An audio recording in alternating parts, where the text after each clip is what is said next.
from the headquarters of Ramsey Solutions, broadcasting from the Pods Moving and Storage Studios. It's the Ramsey Show, where debt is dumb, cash is king, and the paid-off home mortgage has taken the place of the BMW as the status symbol of choice. We help people build wealth, do work that they love, and create actual amazing relationships. Ken Coleman, Ramsey personality, #1 best-selling author, and host of The Ken Coleman Show, is my guest today. As we take your questions, always remember when Ken's around, he's always going to be talking about jobs and careers and doing work that matters with purpose. And so you got questions about that, this is your day. Jump in. The phone number, 888-825-5225. Steve starts off this hour in New York City. Hi, Steve. How are you? Dave, how's it going? Better than I deserve, man. What's up? Oh, not too much. I'm excited to talk to you. This is my first time trying to call into the show. I've been listening to you for about a year or so, and I have a question. That's why we're here, brother. How can we help? Wonderful. So I am on step 2. I'm paying down my debt and looking ahead to the next stages of my story through the baby steps here. I am an educator, and by the time I retire, based on my 3 best years' salary, I will receive a pension of 65% of my final salary, of my best final salary.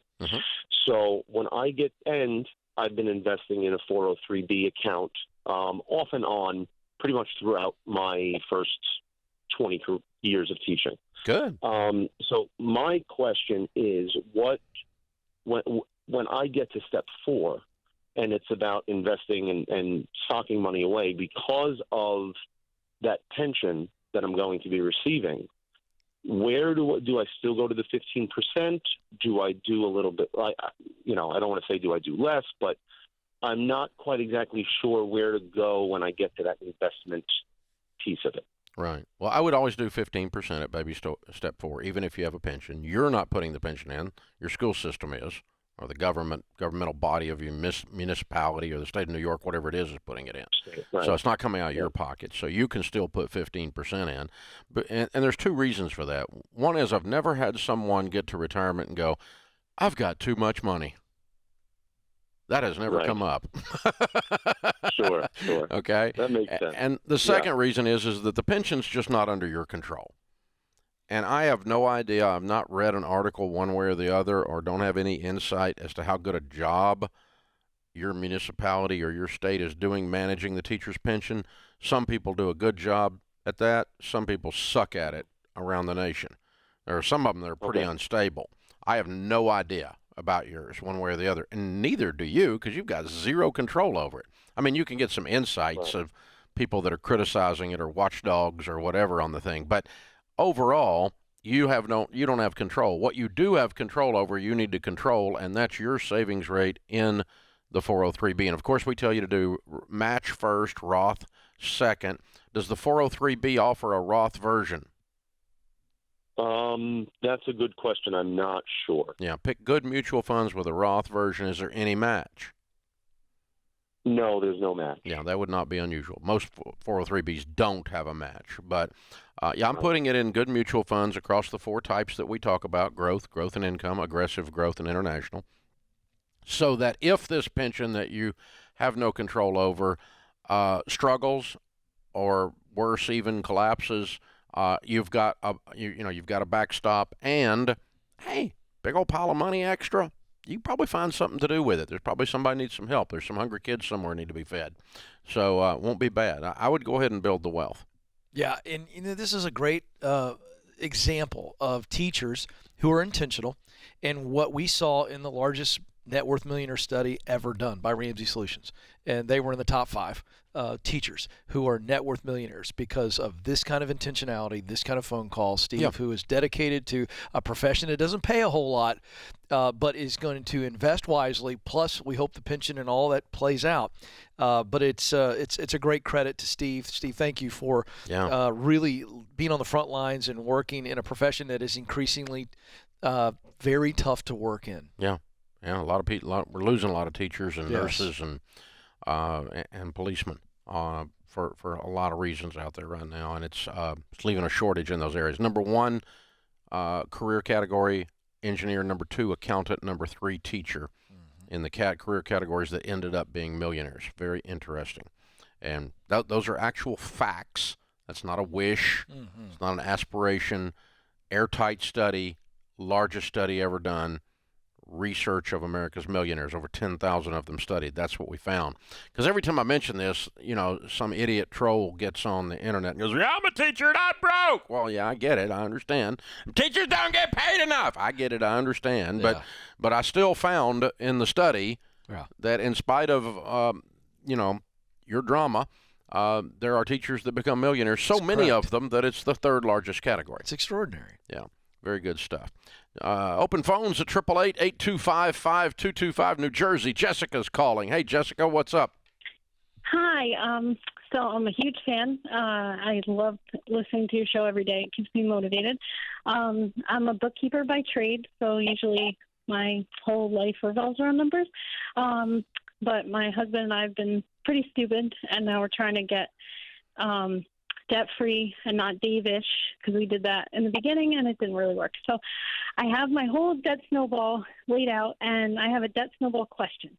I have the debt smallest to largest. My student loans is the highest. It's about $25,000, and then another one for $28,000. But when I went on their website, I noticed that they have a breakdown of like each loan from like $1,000 to $3,000, $5,000.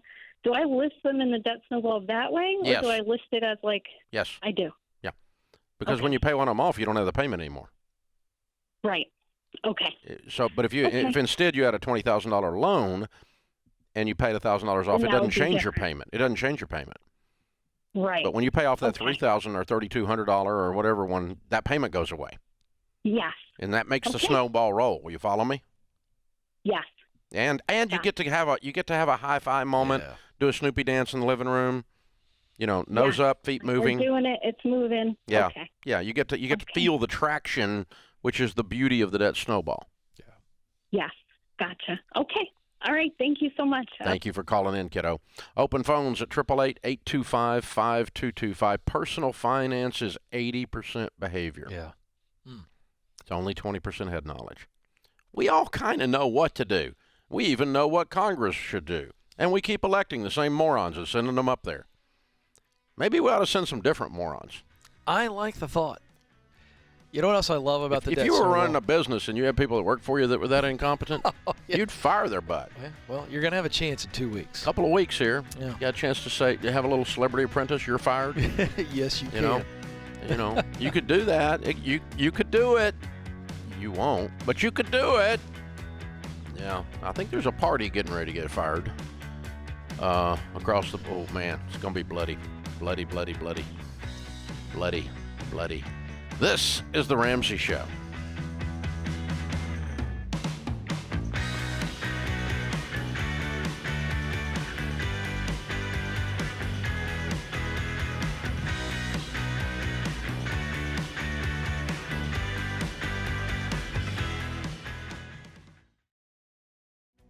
If you're looking for ways to update your home without blowing the budget, I've got it. For years, I've been telling you about our friends at Blinds.com. Blinds.com makes it simple to shop top quality blinds, shades, and interior shutters from home with easy online ordering and free shipping. With Blinds.com, there's no need to renovate your entire home. Just change out what's on your windows with upscale choices like faux wood blinds, cellular and roller shades, or even outdoor shades. Plus, Blinds.com guarantees the perfect fit, whether you do it yourself or you have them measure and install everything for you. Shop their latest looks and see how much you can save at Blinds.com today. The easy and affordable way to make your home more beautiful is Blinds.com.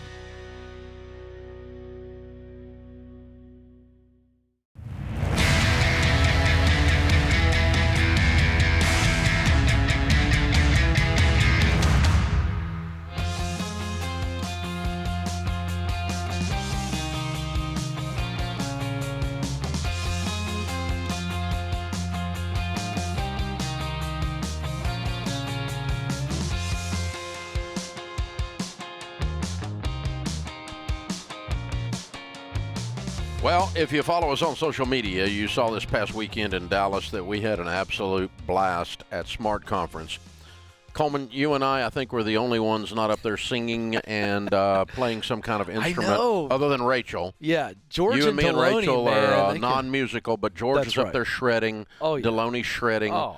Courtney and Eddie are up there singing along with the band. They're I mean, so these good. are talented people. I know. But anyway, and while we were having a rock show, we also had a smart conference where we all spoke and into every area of your life. It's the biggest and best event we do here at Ramsey. It's an all-day jam-packed event, covers every area of your life, career, money, mental health, relationships, everything is there.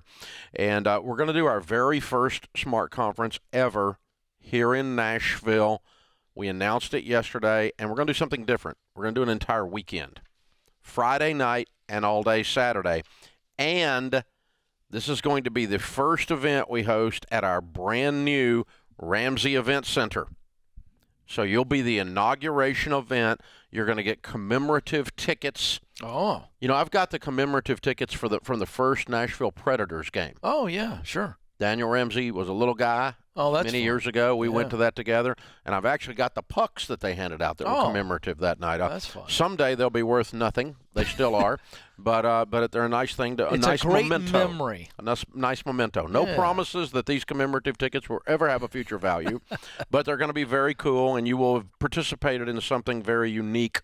We're going to have music, some fun prizes. This is Music City, so you just don't know which one of my friends might show up. Particularly Friday night, you never know. I'm very excited about Friday night. I don't know because I haven't even asked yet. So we'll just see. And may get a handful of no's. You never know. We'll see. Right. But we'll see. Anyway, Smart Conference has all the Ramsey personalities: me, Ken Coleman, Rachel Cruz, George Camel, Dr. John Deloney, Christina Ellis. Here's the thing. We have very, very limited tickets. These things are usually 6,000 to 8,000 people. The one was 6,000 people the other day in Dallas. They're always sold out, and the new event center holds 2,400. They went on sale yesterday. Uh-oh. So if you want to come April 14th and 15th, a Friday night and a Saturday, make a Nashville weekend of a Smart Conference, be there for the inaugural event at the Ramsey Event Center. Tickets start as low as $79. They're going very fast. We have VIP. We have a super VIP thing that is got unbelievable benefits. Look at all of it on the website. You do want to get these tickets, and if you're going to get one of the higher-end tickets, they go first usually, the VIP, the super VIP, platinums, all that kind of stuff. Be sure and look for those. But the general admission and everything will be gone very quickly because it's basically about a fourth the size we usually do, and it's a very special event with this being the inaugural event. I got to say, this is not something that we prepared. I want to tell the audience that this new event center, we get to look at it every day when you drive in. It's like a shining city on the hill. It overlooks our main campus. And this is going to be a special, special gathering. April 14, 15, that's a wonderful time of year in Nashville. It is. Spring has sprung. It's a good temperature. You're not smothered in the humidity. I mean, you're not freezing to death. You get to come make a whole week and a half, weekend out of it, whatever. Hot chicken in Nashville, country music, Ramsey Solutions. Like, man, come in on Friday, watch the show. We'll be doing the show here. Great. We'll be doing the show here because the event won't start until after the show on Friday afternoon. And I got to mention Dr. John Deloney. I'll probably make sure that he's recording that day. I'll record. Let's just have a big full day out of it. Love on everybody. Have fun. I mean, it's a great environment, and I can't wait. I got very excited when I saw the email. It's a good program. So all of this at RamseySolutions.com/events. Just find Smart Conference Friday and Saturday, April 14 and 15. Get your tickets while you can. Mike is in Madison, Wisconsin. Hey, Mike, welcome to the Ramsey Show. Hi, Dave and Ken. Appreciate you taking my call. Sure. What's up? Yeah. So I have been listening for about 2 years, first-time caller, though. And the reason I'm calling is that currently I am on baby step 4, 5, and 6. I'm an engineer, and I heard you talking about that before, so I really think about the numbers and as far as, becoming everyday millionaire and whatnot. My wife and I have one 3.5-year-old son right now, and we currently pay $305 a week for daycare. So it's a pretty big bite out of the budget. We have no other debt besides the house, the mortgage. No car payments, no student loans, no credit card debts or anything of that sort. Doing great. Thank you. We are floating the idea of another child, but when I do my budget, we are about $1,200 surplus every month for a normal month. That doesn't include if, the car needs tires or if the wash machine, clunks out or whatever it may be. So an infant daycare is going to be more than $300 a week, like my 3.5-year-old is now because he is potty trained. So I'm struggling with the idea of cutting my surplus each month down to zero or even negative. You're not going to cut it down. It doesn't add $1,200 to add a newborn to daycare. It sure as heck does. I pay $305 a week right now for a 3.5-year-old. And it's going to be $1,500 now a month. Extra. It would be, I would say it'd probably be, somewhere around $1,300 a month for a newborn. Or a 3-month-old anyway, after maternity leave. Okay, all right. Then you're going to have to look for other, because you're now at you're now paying the daycare more than you guys make. That's what you're telling me. Not true. That's what you're telling me. No, $1,200 a month surplus. Yeah. After bills are paid, but not counting the new baby going to daycare. And we're not pregnant or anything. We're floating the idea of it. And, right now we're at $1,200 surplus. But if we were to have a baby, say 10 months from now, and put the baby in daycare, it's daycare, then we would be negative. So you and I are spending all this time worrying about a hypothetical. Correct. Okay. Now, we're not going to worry about hypotheticals, dude. I mean, it's wise to plan, but you're overanalyzing everything. Just calm down. You're going to be making more money. You're going to have to find a different daycare. If you literally have no money left after paying daycare, then that means you've got too expensive a daycare. You got to do something different. And you're going to have to try to find a different situation when and if you have a second child. But I don't think we need to worry about this today. That's right. And I'll just add practically, when Stacy and I, when our 3 kids were younger, we looked at daycare. And in the area where we lived in North Georgia, it was really, really expensive. And we ran up against this thing. And to what Dave said, can be done. And I'll just point out that we said, well, daycare is not an option. So you know what we did? We started talking to everybody we knew. Hey, does anybody know a grandmama who wants to work a little bit, wants to make a little extra spending cash? You trust her. She's got grandbabies. She's retired. And we found the right people. And so we found daycare in the form of an awesome Christian grandmother who came in and took care of the kids while Stacy and I worked, and it was a fraction. She was thrilled. We were thrilled. Where there's a will, there's a way. And you don't have to just rely on what has become an enormous expense for couples. It is admittedly a very large expense. Yeah. Yeah, and so, but I also don't spend. I'm not going to burn a whole lot of calories on stuff that might happen someday. That's correct. So we're gonna work about it. When God says to have babies, have babies. The best thing you can do on the planet is babies. Babies are awesome. And the only thing better than babies are grandbabies. And so, if I'd have known how great grandbabies are going to be, I'd have been nicer to their parents. Yeah, you get all the fun stuff, and then you get to send them home. Well, I had Daniel's last night, and he was kind of having a hard time about bedtime or whatever. Right. And I actually had this shirt on, and I went to come out here, and I looked down, there's baby snot all over the side of the shirt. I had to wipe it all off before I got out here a while ago. So I had to get the damp cloth out and get the Eli snot off. There it is. There we go. Hazards of being Papa Dave. That's it, man. But I can tell you this: we didn't charge them near enough for keeping him. I'll bet you didn't. They got a deal. Yeah, you're going to figure it out as you go, my man. And you're a good man for thinking about it. You're a good dad for planning ahead, but don't plan so far ahead that you live in worry.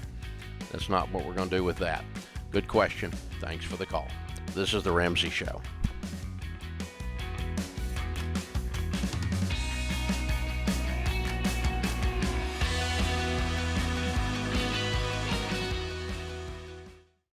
I say it all the time. If you're a business owner and you don't know your numbers, you don't know your business. And when markets are shifting, it's even more important. You've got to know where you stand so you make your next move the right move. And you don't have to be in the dark here. Over 31,000 businesses, including my team at Ramsey, know their numbers because they use NetSuite by Oracle, the #1 cloud financial system. NetSuite gives you visibility and control of your financials, planning, budgeting, and inventory so you can manage risk, get reliable forecasts, and improve margins. Having everything in one place has saved my team hours each week since we made the switch to NetSuite. NetSuite is a game changer. So head on over to netsuite.com/Ramsey to get a product tour today. That's netsuite.com/Ramsey.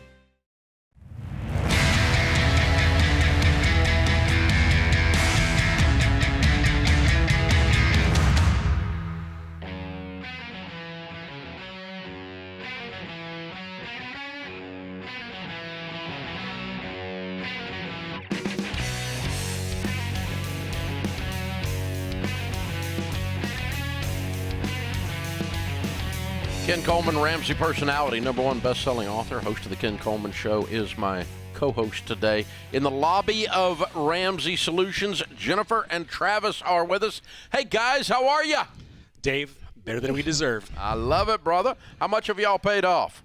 $425,000 in 12 years, but we got Gazelle Intense in 30 months. We paid off $280,000. Whoa! Okay. And your range of income in that 30 months? That 30 months, $154,000 to $220,000. Cool. And where do y'all live? Denver, Colorado. Cool. What do you do for a living? I'm a restaurant consultant. And I'm a registered nurse in leadership. Okay. And so you can work all you want to work, for sure. Right Yes. now, for sure. Oh, my goodness. Wow. So what kind of debt was the $425,000? So we paid off our house, which was the $280,000. Woo! Look at it, weird people. And then before that, it was student loans, 2 cars. We had solar panels, credit cards. You were just kind of normal. Yeah, Yeah. kind of normal. Okay. So tell me your story. What woke you up, and then what got you so intense 30 months ago? So what woke us up 30 months ago is we finally got to baby step 6. And Oh, okay. we became Gazelle Intense at that point, a little backwards, but we really wanted to pay our house off by the time we hit 40. Okay. And so we, looked, what does that look like? What do we need to do to get there? And we became pretty Gazelle Intense. That's so weird. Have I Yeah. paid for a house by the time you're 40? Yes. None of your friends do. No. Right. Yeah. So what caused that goal to happen? What made you do that? We just wanted to be weird. We wanted to be debt-free. We wanted to leave a legacy and just see what God will do in our lives. And, we wanted to give to the kingdom on a bigger level. Amen. Wow. So when you decide in baby step 6, so you've been walking the steps, and then you get Gazelle. Yeah. So I'm really curious. I want you to unpack that for our listeners and viewers. What did that look like? What were the habits that changed, the lifestyle changes to do what you just pulled off? Yeah, so first it started with, creating a budget, and then it became living very minimally and deciding what is it we really need. And Travis learned to fix everything around the house and cars just off of YouTube, and we didn't eat out. We ate dinners at home and had fun with the kids at home with games and Did you get into this at all at baby step 6 and then go, wait a second, this is crazy. We're living like what's going on? Why are we doing this? Or did you just have maniacal focus the whole time? It really seemed like it took forever to get past baby step 3. Right. And then once we got past that and got retirement set up, college set up, it's like, wow, we're almost there at the finish line. Let's get this done. Yeah. Wow. Okay. Yeah. So seeing the finish line turns you loose, really. That's pretty interesting. Yeah, it just. So what's the house worth? So $800,000. Wow. How much is in your retirement accounts? A little over, I think, $150,000. Okay. So you're at baby steps millionaire status then, or really close. Yes, Yeah. really close. Way to go, guys. Congratulations. Yes. So proud of y'all. Thank Very you. neat. How does it feel to be completely free and 40? surreal. It feels, awesome, surreal. It's crazy to be here, that the journey's finally finished. Baby step 6. Wow. That part of the journey is, you still got to go ahead and become wealthy and go ahead and be outrageously generous, like you said, giving to the kingdom. Yes. And put you in a position to do that. You're making serious money and not a payment in the world. Right. What's your first big financial thing you're going to do now that you're 40 with no house payment, no payment of any kind? Well, now we're starting to redo our house. So we've really held off on that as well. So now we're kind of remodeling, upgrading the house, which I've been looking forward to. What are you doing to it? Oh, everything. Painting, kitchen upgrades. Kitchen, okay. So the question is, Travis, are you doing it or are you going to pay somebody now? I'm still doing it. Yes. Look at you, We're Mr. still YouTube. doing it. Yes. We're still doing I'm it. very jealous, I have to confess, that you can watch YouTube and do something productive at home. I'm worthless to Stacy. It's Yes, unfortunate. You are definitely. He's done some crazy things on the YouTube. So. That's incredible.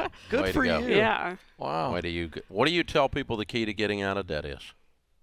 So really, it's living like no one else today.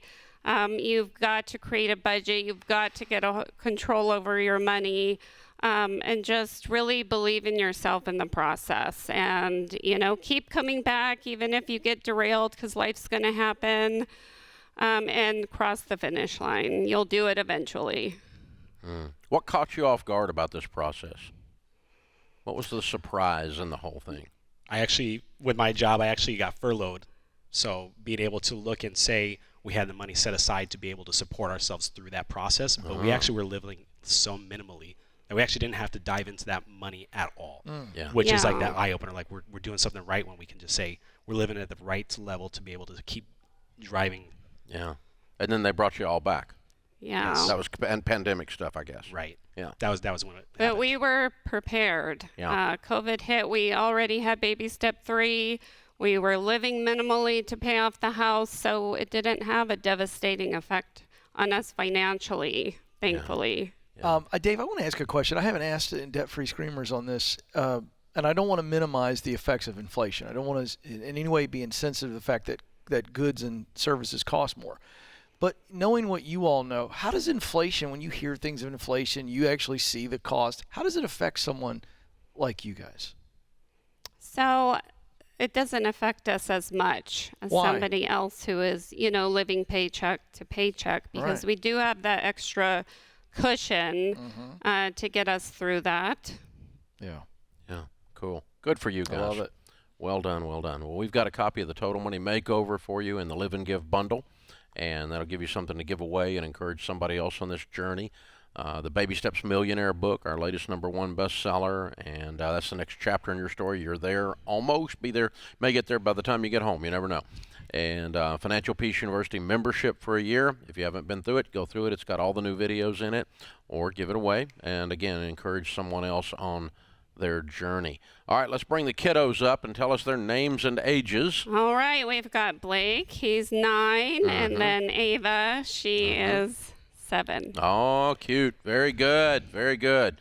Well done, guys. Very proud of y'all. You're rock stars. Well done. Good stuff. Thank you. Jennifer, Travis, Blake, and Ava from Colorado. $425,000 paid off. House and everything.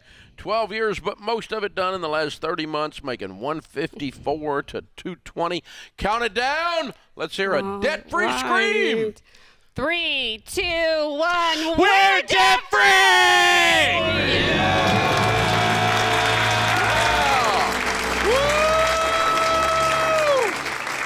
Yeah! This is how it's done right here. You have to decide. Something different has to happen. Otherwise, you're going to be just like everyone else out there. It's amazing in America how many people are just alike. Got the same car payments, still got Sally Mae in the spare bedroom. She's hanging out still after 15 or 12 years. Never going to get the house paid off, always going to have a mortgage, just trying to figure out a way to get by and have some kind of joy for the weekend. Yeah. And that's most people. Don't be normal. No. These people I'm talking to right here, they're weird. That's right. They paid a price to win. They said it. They took a moment and said, I've had it. I'm not living like this anymore. It changes everything. It really does. When you see the smiles and the weight lifted and you see two little ones who have an unbelievable, uncapped future because of the discipline that their mom and dad decided to exhibit, and they're going to learn from this later on. They've already seen it. They've seen it modeled, and this is what it's about. I love that you said they paid the price. You know, everybody else is miserable. Everybody else is unhappy, looking for something, trying to make it to the weekend to drink their face off on Friday night. And financial peace and peace beyond financial peace is waiting for you if you're just willing to do the work. That's what it takes. This is The Ramsey Show.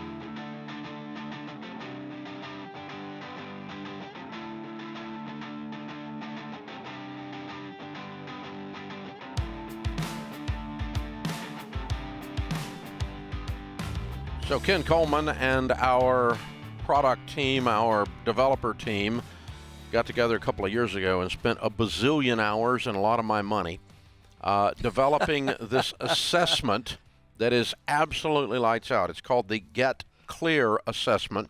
We launched the assessment when we launched your latest book, From Paycheck to Purpose, and literally tens of thousands of people have taken the assessment now to find out about your talent, your passion, your mission, and to be able to aim at something with your career. Talk about why you developed this for a second and what it is, Ken.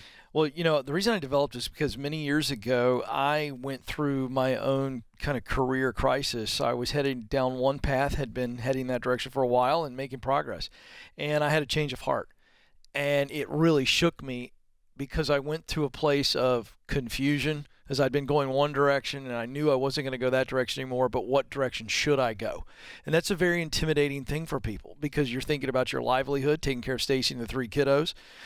You're worried about what other people are going to say because that's just who we are as humans. And so you put all that together, and I was at a place of real confusion, and then that confusion turned to frustration and a bit of hopelessness. And as I went through life mapping and processing it on my own with some great men around me who had some experience, when I came to Ramsey Solutions, I wanted to put together a methodology that anybody could understand to be able to answer the question, how do I discover what I'm supposed to do with my life? What should I do with my life? It's why kids go to college. Every parent wants their kid to be able to be successful, and it's a very intimidating question and not a lot of succinct answers. So as you know, for years before we started this, I felt like it was very simple to answer the question. And this is the sentence that I've developed that anybody can understand. If you use what you do best to do work you love, to produce results that matter to you, you're on purpose. It's that simple. In fact, that's how you know if it's a dream job. Because if you use what you do best and you're doing something you love and you're producing results that matter, guess what? You look forward to going in to the day. You're going to have a lot of energy. You're operating under tremendous efficiency, and you see tremendous meaning in the contribution that your work makes. So talent plus passion plus mission equals purpose. And here's the even better part. Really nice pay. Because you're going to stand out. People are going to go, they'll say things like, you were born for this, or you're a natural. And so this speaks to what you and I believe in our entire organization, that we were created to work, to do good works. Mm-hmm. And so those are the 3 elements. And so then I said, we need to have a tool to where a person who's not listening to the Ramsey Show or the Ken Coleman Show or coming to the Smart Conference could be self-assessed and get those elements very clear, and then have a purpose statement to where they could see at a high level, this is what I was created to do, and then have the freedom to look in the marketplace and see, well, I could go here, I could do this, all of which allow me to be uniquely me. And so that was the impetus behind the tool. So from the CEO's seat, of course, I approved the process that you all Right. went through to do this. And saw the updates on the product Yep. as it was being developed, and I was just keep my eyes on a few Yep. things, and that was one of them that was happening. Didn't think anything more about it, and then I get an email from you the other day, hey, take the assessment. Yeah. And I'm like, dude, I kind of know what I'm supposed to do. Oh, No, that's take true. the assessment. Right. No, I know what I'm supposed to do. He goes, no, I want to see if it works on you. Yeah. And I thought, well, let's see if the stupid thing works. And so I took it, and the stupid thing works. Yeah. It nailed it. Yeah. So, can I read? Yeah. Do you want to read it, or No, I'll you read it. All right. So I told you all, you get the 3 elements: talent, passion, mission. Now, here's what the report does. You get a detailed report. You get one page that says, here are your top 3, here are your mid-range talents, and then here's the stuff that, quite frankly, you suck at. And it's okay, because you're not supposed to focus much on that. And so we do that with passion, stuff that Dave loves. So talent's what he's good at, passion, what Dave loves to do, and then mission is what motivates Dave. What motivates Dave to come in? And so here is his statement. I was created to use my talents of persuasion, instruction, and communication to perform my passions of leading, promoting, and performing to accomplish my mission of influence by producing change and progress. Now, if that doesn't sound like Dave Ramsey, I don't know what does.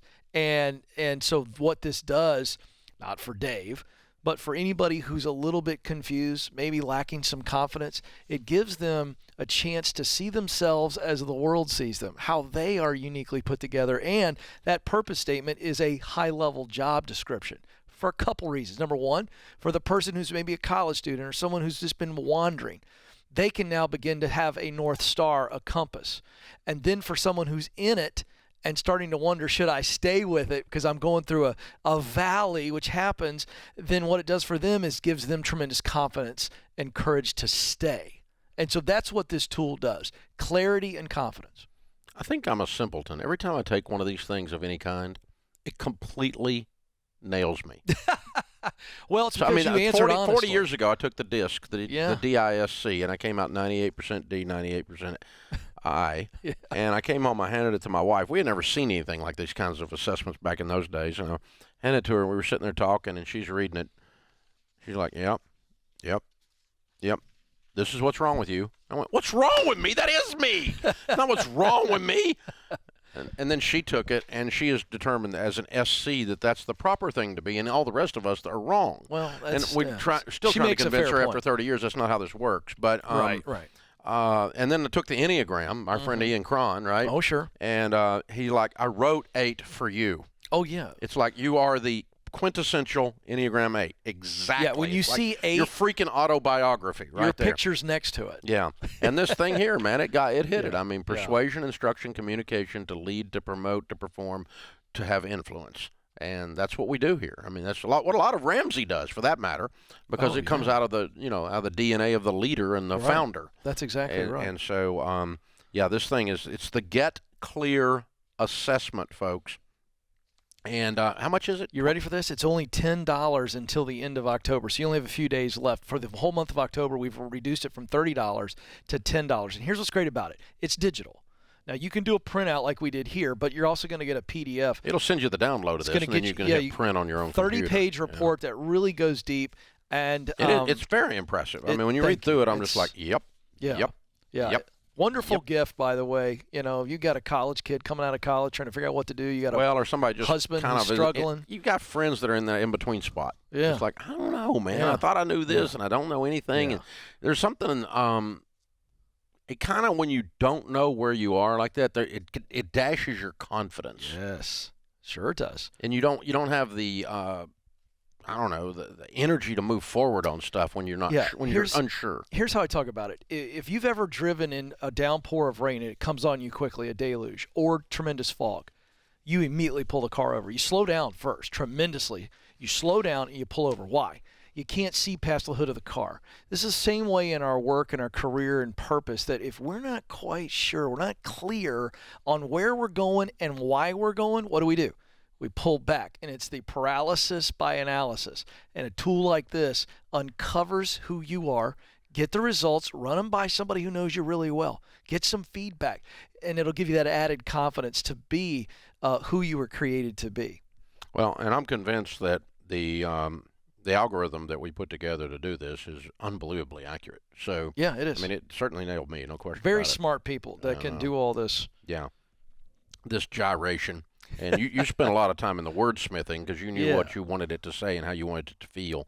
So check it out. The Get Clear Assessment, usually $30 at RamseySolutions.com through the end of the month. That will be up until Halloween, Monday, right? You can That's right. You can get it, and it's only $10. That's like the deal of the century. For $10, it's just like a novelty. Yeah, I was very upset at Dave when he said that. I said, Dave, I can't feed my kids. He said, shut up, Coleman. We're giving it away for $10. So no, none of that actually happened. But what we wanted to do is we wanted to make it an accessible tool for people to try it. And it's really about self-awareness. If you break it down, this is a tool that'll give you self-awareness. You know, you got which is a superpower. A small team of 5 or something. You just buy them all one. Easy. That's what I would do. You know? That's exactly right. And then you could have a great discussion with That's that. right. Or if you got, you want to have a fun discussion over Thanksgiving with the family. Yeah. Have all the grown kids take it. Yep. And that'll make Thanksgiving dinner interesting. Yeah. There we go. Hey, it's better than talking politics. Talk purpose. Most anything's better. That's right. That puts this hour of the Ramsey Show in the books.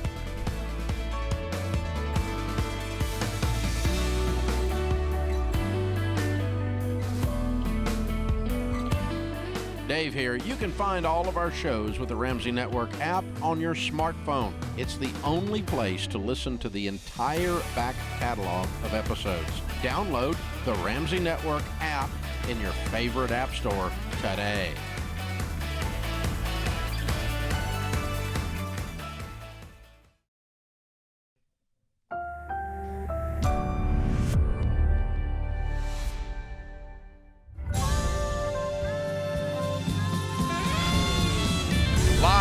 From the headquarters of Ramsey Solutions, broadcasting from the Pods Moving and Storage Studio, it's the Ramsey Show, where debt is dumb, cash is king, and the paid-off home mortgage has taken the place of the BMW as the status symbol of choice.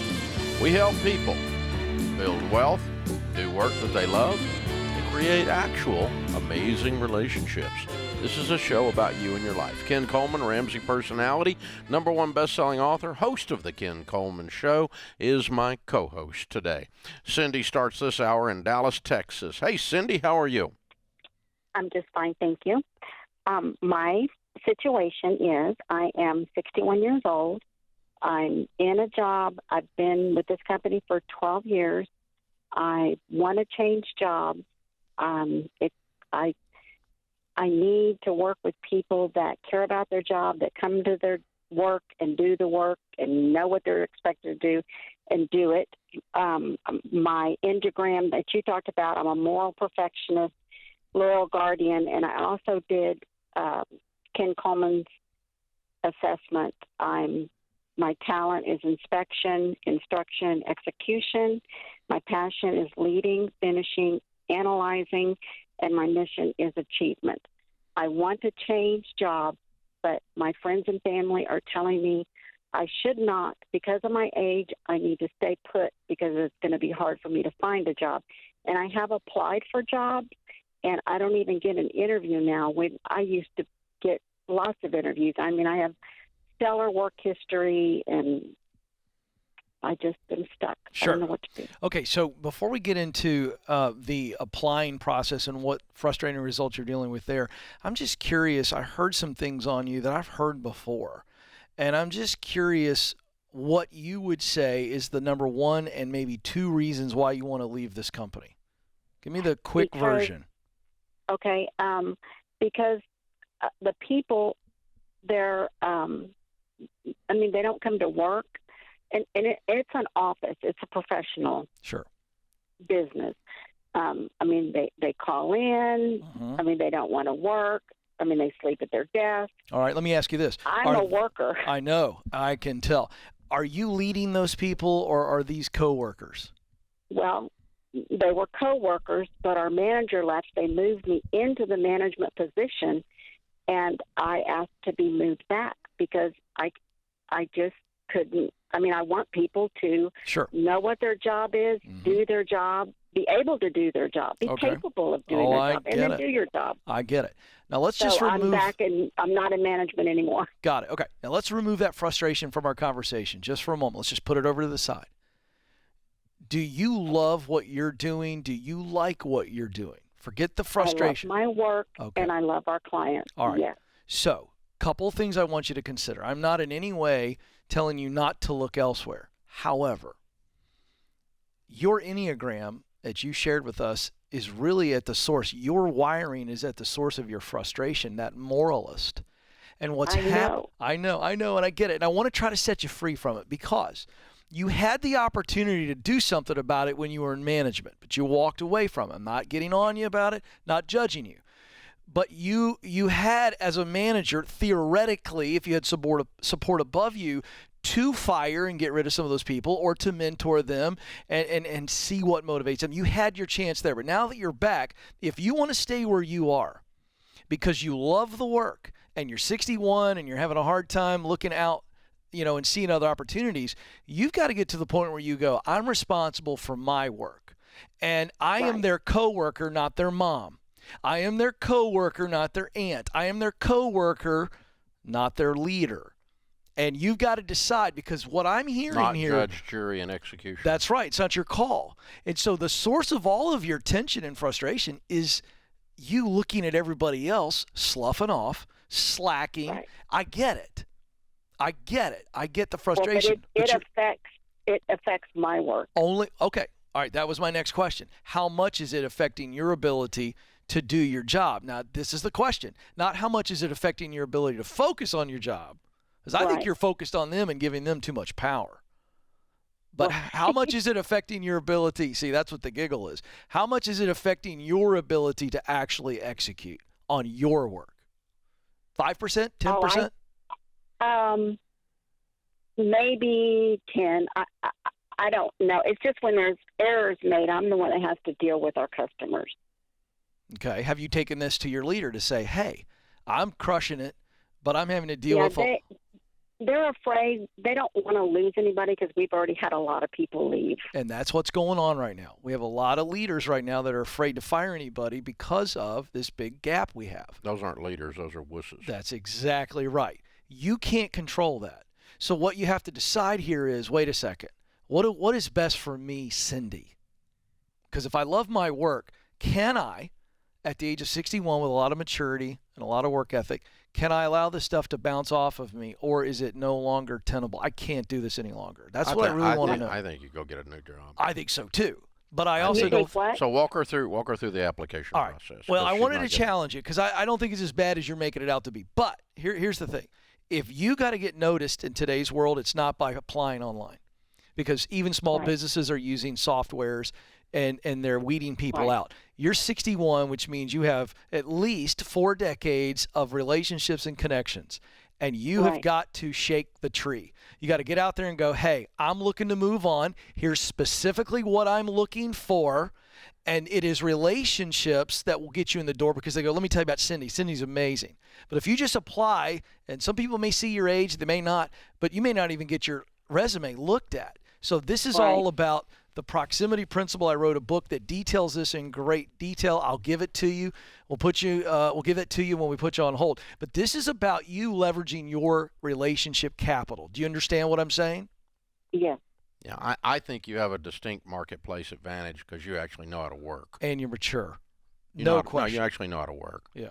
I mean, we got a whole group of people out there that honestly, somebody just needs to set their butt on fire. I mean, really, seriously. I agree. Just freaking lazy. Quiet quitting will get you nothing. I'm telling you, man. If you aim at mediocrity and you think playing Call of Duty 4 hours a day while you're supposed to be doing work from home is a good idea, you're going to be nothing in your life, and you're going to deserve every bit of that. Yeah. So if you have the ability to light yourself on fire, to get up, leave the cave, kill something, and drag it home, you want to be somebody, you want to be great, you want some greatness in your life, you want to throw your shoulders back and howl at the moon and cause some stuff to happen like Cindy does, you are an absolute rock star in America today. That's right. I mean, if you actually, what she's saying is the bar is so freaking low, if you show up at work and work while you're at work, you stand out. I mean, that's how easy it is out there right now in the land of stupid. Just show up at work and work while you're at work.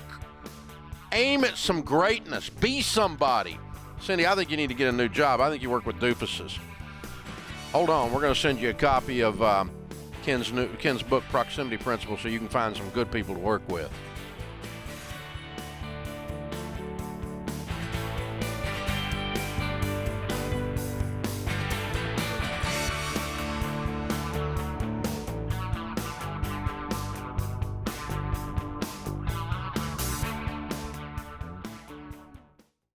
Life is full of firsts.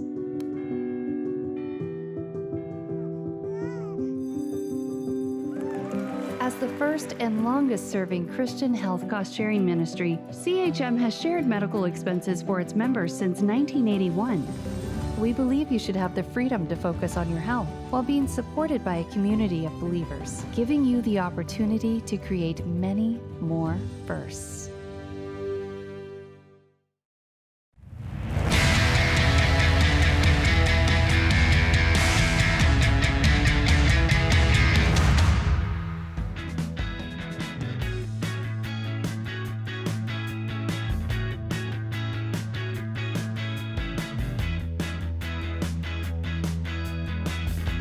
Ken Coleman, Ramsey Personality, is my co-host today. It's launch week for our brand new Gazelle debit card. This is the debit card that'll help you spend and save the Ramsey way. The Gazelle debit card works the same as your standard debit card with the same FDIC protections, the same fraud protection from MasterCard. It's backed up by an FDIC bank. It is made for you, which means we will not fee you to death. Some of these cards have more fees on them than a French poodle. Fee. And check it out. This doesn't. So we won't sell your personal information. We won't try to get debt pushed on you. We won't run a commercial with sweet little people and then try to run you into 22% debt like SoFi. We actually are just going to have a debit card that works and stuff. Wow. Go to RamseySolutions.com. Tens of thousands of people have already gotten their Gazelle card. We just launched it Monday. It's going crazy. I love it. I'm so proud of our team. And by the way, it is the coolest looking debit card. Well, I was going to say something. So here's all the things that Dave just said as a reason why you should get it. I'm going to add one more. It makes you look cool when you use it. Well, I'm going to go a step above that. You get a chance to talk about financial peace and the Ramsey way and how you've changed your life. I'll tell you why. It looks so stinking cool, to your point, that when you flash that out, and you in the grocery line, 2 or 3 people behind you, I'm telling you, people will say, hey, what is that? Yeah. I think it really is an ambassador card as well. I would throw that on top of all the other reasons because I've never seen a debit card look anywhere close to that cool. I mean, that Gazelle on there is. He's a bad. If we were ever going to have a sports team, boy, that would be our mascout. Oh, yeah. Which we're not. The mascot for Financial Peace University. We're the Gazelles. Yeah, that would be our softball team name. Yeah, it's really cool. It's our football team. We're the Gazelles. Yeah. RamseySolutions.com/Gazelle, and you can get started today. Hannah is with us in Detroit. Hey, Hannah, what's up? Hi, Dave. How are you? I can't believe I got on the air. I'm so excited. Well, we're honored to have you. How can we help? Hopefully I can articulate my thoughts well. But so my situation is that my husband and I are expecting our first baby in about 4 weeks. I'm the one that really runs the finances. He's the one who makes majority of our income.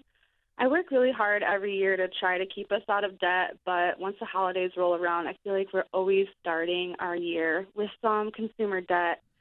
And so through this year, I've been setting some money aside out of his paycheck every month to hopefully pad our savings for when the baby's coming and kind of pay for like baby stuff throughout the year, as well as trying to tackle our credit card debt and really kind of like super fund our savings account. Well, now I'm at a place where I'm just feeling really stressed out about how to tackle baby step number 2, if I should pause that step, since we have our baby and just stockpile cash. I'm just feeling a little bit confused on what the next step is. As we make this big is this your first in our baby? life. Yes. How old are you?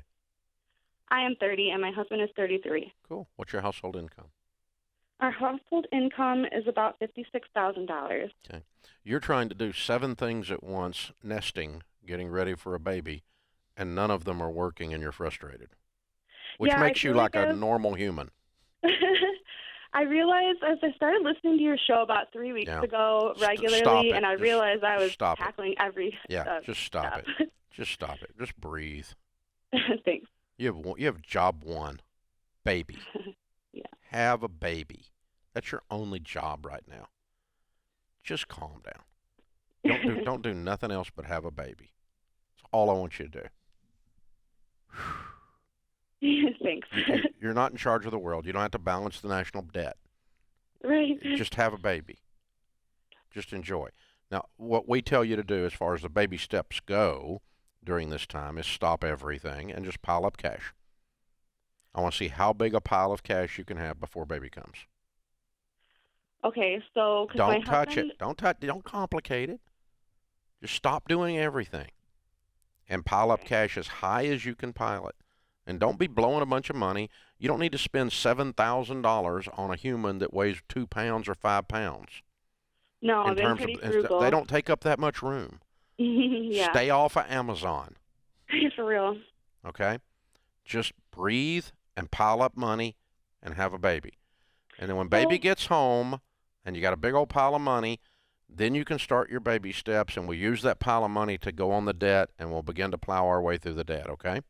How long do you think I should pause baby step 2 for then? I want you to pause everything until you and baby get home from the hospital and everybody's healthy. How much money do you think As I big should a have pile as you stockpiled? can pile between now and then. Okay. It's impossible for you to have too big a pile of money between now and the time you come home with baby safe. Now, when you come home with baby safe, we're going to push play on the baby steps. Okay. And we're going to take everything but $1,000 and throw it at all your debt. We're going to work to that snowball in baby step 2, and we're going to go boom, boom, boom, boom, boom, boom, and we're game on then, okay? And then we're going to be focused and we're going to be intense. But right now, big pile of money, have a baby. Simple.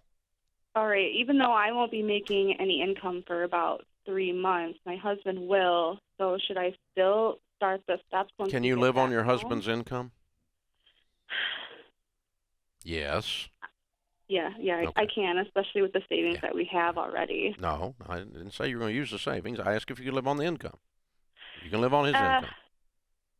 Currently, we do not live on just his income. What does he make? He makes, let me see, I wrote this down. He makes about $45,000 a year. How much is your rent? Our mortgage is $850 a month. How much are your car payments? Just $250 a month for mine. His is paid. You can live on your income, his income. Yeah. Okay, great. You're just going to have to just watch what you're doing, and you don't have to have the savings. You don't have to live like you're living now, but you can live on his income until you're back to work. And then once your income's coming in again, we will advance quickly through the debt snowball and through the other things. But and this idea that he brings home the bacon and you fry it is a bunch of crap. Okay? His job, he's half of this equation, is to help make the decisions with the money. The two of you need to make the decisions together. If you write the checks, that's fine. You can be the administrative CFO of the house, but you don't need to carry all the responsibility by yourself. He has the responsibility of making the money, and then I have the responsibility of being stressed out about the money. No, that's not how this works. We make decisions together, and he carries it with you. So hang on. We're going to sign you guys up for Financial Peace University. We want you to go through that as well. I just want to point out, Hannah, very quickly that if your husband is on board with this, sounds like he is, and you still got a little bit of fear, even though Dave walked you through the budget, you guys can do it on his income. There's nothing keeping him from pulling some weekends, some nights. Right now, there's a surplus of part-time jobs for someone who just wants to make money for Christmas, who wants to get that emergency fund, baby step 1 filled. Right now is a wonderful time, and piling up cash could involve your husband and maybe should involve him taking on some extra work so that you can just let the baby, right, just take care of the baby and your body, and you just kind of chill. He can go out and bust it and pile up some more cash. I would be challenging him to think about that. There you go. Open phones at 888-825-5225. So when you are facing a large event that makes everything unpredictable, it's okay to push pause on your baby steps. Pregnancy is a great example of that. A job loss is another great example of that. Things like that. Then you push pause and you get through the storm, and then you push play again and you go again. But the stress comes from, I'm trying to save money for the baby, I'm trying to save money for this, I'm trying to work the debt snowball, I'm trying to get ready for this, I'm trying to do this, you got too many things on your plate, and people do that all the time. And the easiest thing to do is just get the old machete out and take some stuff out of your life and go, not doing that, not doing that, not doing that.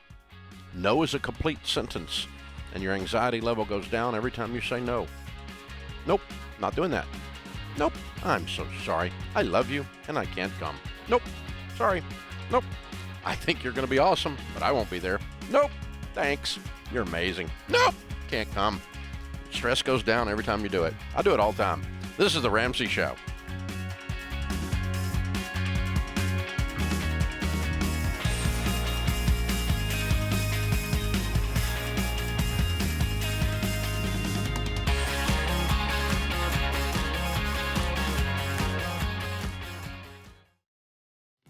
Look, I love real estate, and I want you to have a house, but I don't want a house to have you.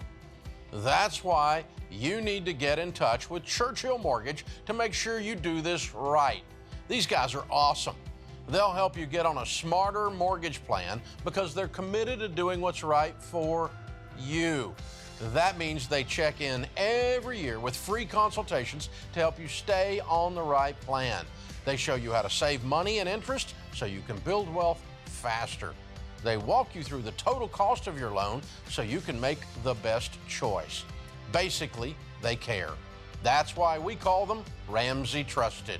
You can achieve debt-free home ownership, and Churchill is here to help. Go to their site, churchillmortgage.com/Ramsey, to start your approval or get more information.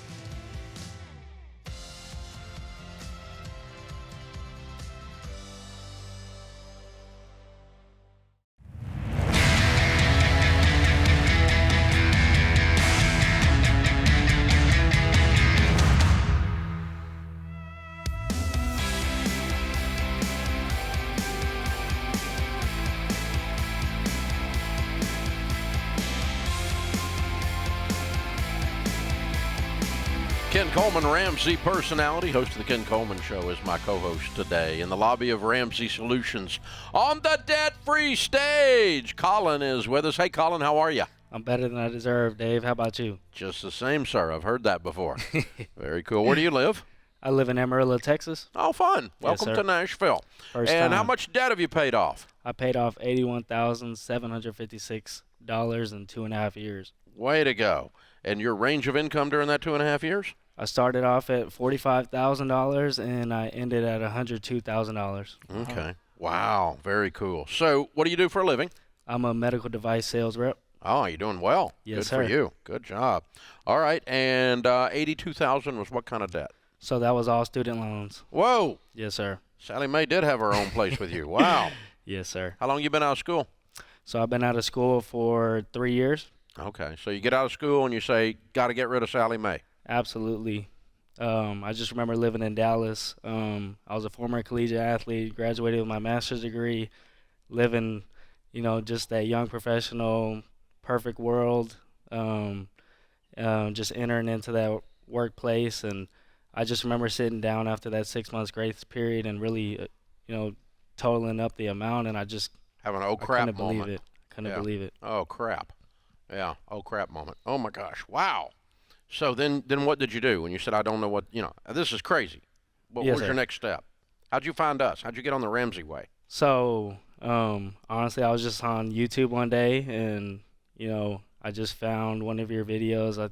It was somebody who paid like $100,000 off in 3 years. And I was like, wow, like if they could do it, then I could do it. So, that was like the biggest thing for me is just, So you started like January of 20? Yes, sir. And like 3 months after you start, you get the pandemic. Yes, sir. What did that do to your plan? So the pandemic was honestly one of the best things that happened to me because I started working from home in Dallas, and I basically started applying for the dream company that I work for right now, and I switched jobs, and that's when I began doing this is when I began doing medical device sales, and it was just something that I preyed on for a long time. I've always been passionate about what I do, and after football, it's just I felt like I didn't have a purpose. Yeah. And Who'd you play ball for? I played ball for West Texas A&M. Okay. Yes, All sir. right. And then just kept praying on it. I wanted a career that, I was passionate about, and it led me there. After applying there 56 times, I finally got the job there. And Wow. you know what? That's I just was able amazing. to double my income, and once again, like I wake up every single day, and I love my job. I love the I think people you're that I going to be work good with. at sales. You don't get turned away easily. Yeah. Absolutely. Yeah, No, you don't sir. even no doesn't even register for you emotionally, does No, it? sir. No, No, sir. I'm not having fun with that. I'm telling you, like, you have an unbelievable focus, and I'm just curious how much you're athletic, because I want people who are not athletes Yes, sir. to get what's going on here. How did that play into your ability to not be deterred as it related to getting the job after 56 times? Yes, sir. And then also just buckling down and paying off an enormous amount of debt in a small amount of time. Talk about that. What did you harness? Absolutely. I mean, I just think there's so much benefits to being an athlete. I tell this to all of my college buddies, because after you're done with your career, I mean, it does leave you feeling empty. And a lot of the times we're so passionate about what we do. It's so important to find a career that fulfills you in a different way. And for me, I found that with my work, and it just gave me the ability to never take no for an answer, like you said, and just always strive every single day to be better. And I'm in a career that, challenges me every single day, and I love to work with the people that I'm around. Do you see your sales results as a scoreboard? Absolutely. I mean, Did every you see single the day. smile? He just Absolutely. smiled. That's what it is. And I'm part of a great team, a team of 3 guys that one of them was a former collegiate athlete at my school as So well. this knocking out this 82 was just yet another goal to hit. Yeah, Absolutely. That's right. Yeah. I'm Yeah. out. What do you tell people the key to getting out of debt is when they say you paid off $82,000 in 2.5 years? I think the key to getting out of debt is just coming to a realization that it's not going to go away, and at the end of the day, to just be disciplined, and you want to break that family tree, and you want to be financially free, and you want to live the life 15, 20 years down the line. But I think the biggest thing is like sacrifice now, and a lot of the times when I tell people my story, the 2 words I love to use is delayed gratification. I understood that I had to sacrifice now for the life that I want to live 15, 20 years down the line. Yeah. And it's just so difficult.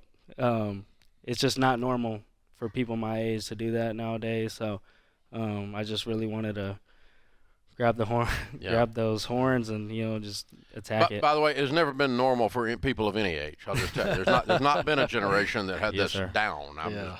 But that everybody in that generation did it right. But wow, that's very powerful. Good for you, man. Well done, well done. How's it feel to be free?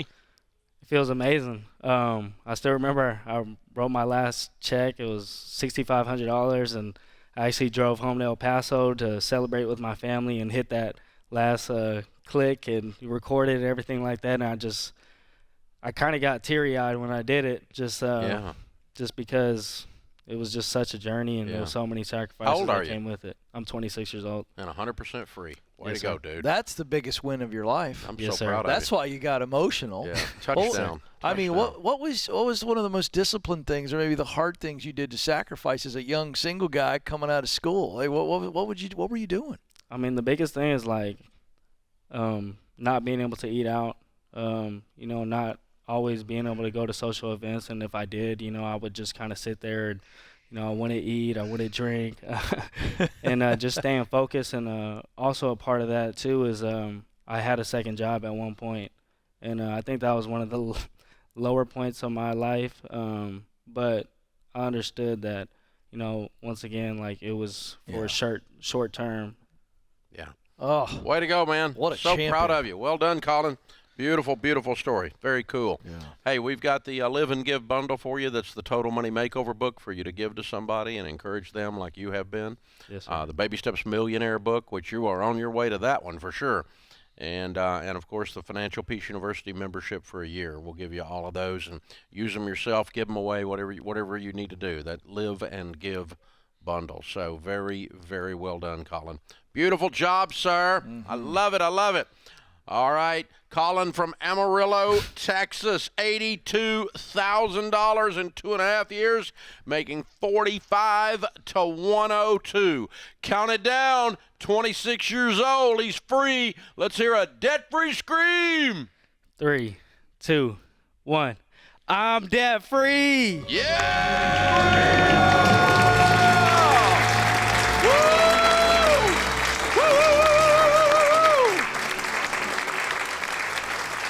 It did not occur to Colin that he didn't owe the money and that someone else should pay off his debt, like Washington. It did not occur to him to sit and wait on President Biden to pay off his debts. It did not occur to him because he is a stud. That's right. He gets stuff done. It did not occur to him that anything should be done except this is one more goal in my life that needs to be knocked down. Yeah. It's what occurred to him. Yeah. And so this is the difference. And, you know, the interesting thing about all of those things, those are not things that are external virtues. They are things that you can just decide you're going to have today. I'm going to be a man. I'm going to be a woman of purpose. I'm going to be a man. I'm going to be a woman of dignity. I'm going to be a man. I'm going to be a woman that's not waiting on a government handout to make my life good. I'm going to be a man, a woman that takes life by the throat. By God! Set your butt on fire, people. Go be somebody. Line up for greatness. Don't sit around and try to figure out a way to quiet quit, because if you work here, I'll quiet fire your butt. This is unbelievable, man. That's not true. It'll be pretty loud. Time to get it done. There won't be nothing quiet about it. Nothing quiet about it. Don't let the door hit you in the butt if you're going to be lazy. I got stuff to do. There's too many people need help for you to sit around on your dadgum assumptions. We got stuff to do, man. This is the Ramsey Show.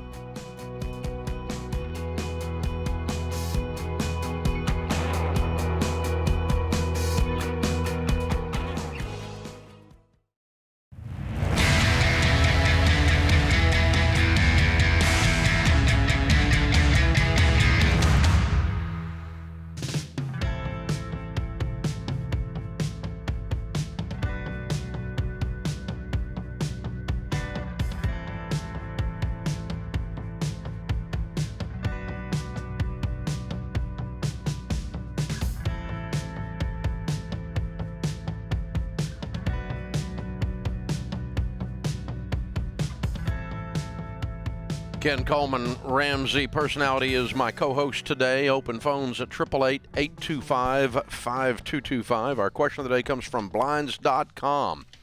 Blinds.com's 100% satisfaction guarantee means even if you mismeasure or you pick the wrong color, they'll remake your blinds for free. You get free samples, free shipping, and with the new promos they run every month, you'll save even more. Use the promo code Ramsey to get the best deal. Today's question comes from Selah in Colorado. How do I write a resignation letter? I want to keep it professional, but companies need to be called out on their bleep so they can do better in the future. I love when Dave steps in with the sound effect. You can just fill that in with your imagination. Okay, so let's just stick to the first part of the question. How do I write a resignation letter? I want to keep it professional. Well, then keep it professional. You know, the resignation letter to me is less important than the way you handle yourself when you go in and talk to your leader. And, you know, the advice I give to callers on the Ken Coleman Show as well as the Ramsey Show is leave the way you would want to be left. Put yourself in the other person's shoes, even if it's not a great environment, even if you feel wronged or whatever. The reality is it never does you any favors by burning the bridge or blowing the bridge up, which we're seeing a lot of young people do on TikTok. For heaven's sakes. just leave with class. It's going to follow you when you least expect it if you don't. So on the resignation letter, I don't have 3 points, and here's how to do it. It's very simple. Be professional and keep it short and sweet, and you can turn it in when you look at your leader in the eye. Thank you for the opportunity. That's Please it. accept my 2-week notice. That's it. Keep it simple. Gratitude, clarity, Let me just and move tell you, on. Selah, if they cared what you thought about them, they would have already asked you. They don't care. Yeah. For whatever reason. Because they're dumb or because you're belligerent. I don't know which. Right. But they don't care what you think. So you telling them to get their blankety blank blank stuff in order is going to do zero good. That's correct. Because they don't care what you think. Period. That's right. Okay? I probably fall in that category.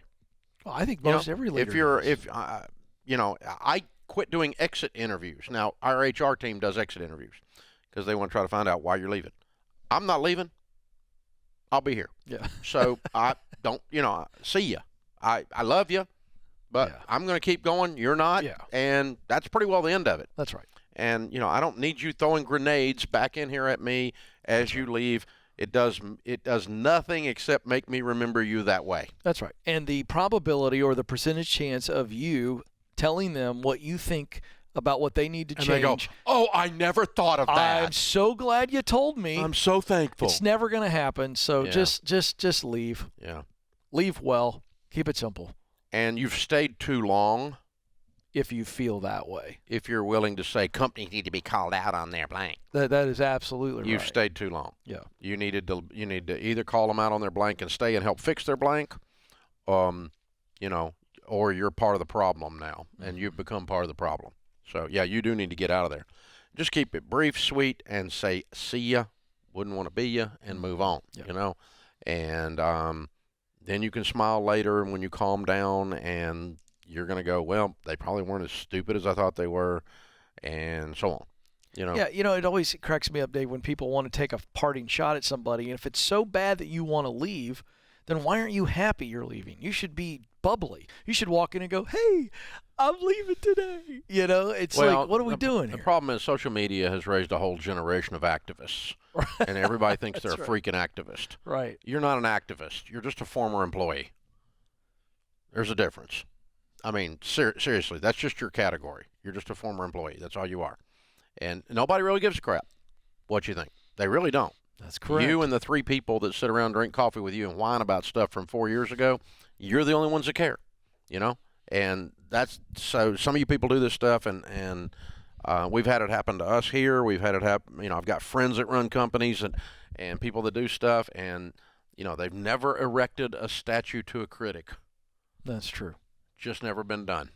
So, except that one to Roger Ebert. But anyway, Siskel and Ebert. Remember that? He actually has a statue. Oh, he does? I thought you were kidding. No, I actually said that from stage one time. There's a famous saying, like Mark Twain or somebody said, there's never been a statue erected by a critic. And somebody sent me a picture, they did. A picture of Roger Ebert's statue. So good for him. Yeah, that's good. Well, I mean, you got to have something to do in your life. Open phones at 888-825-5225. Jessica is in Fort Worth, Texas.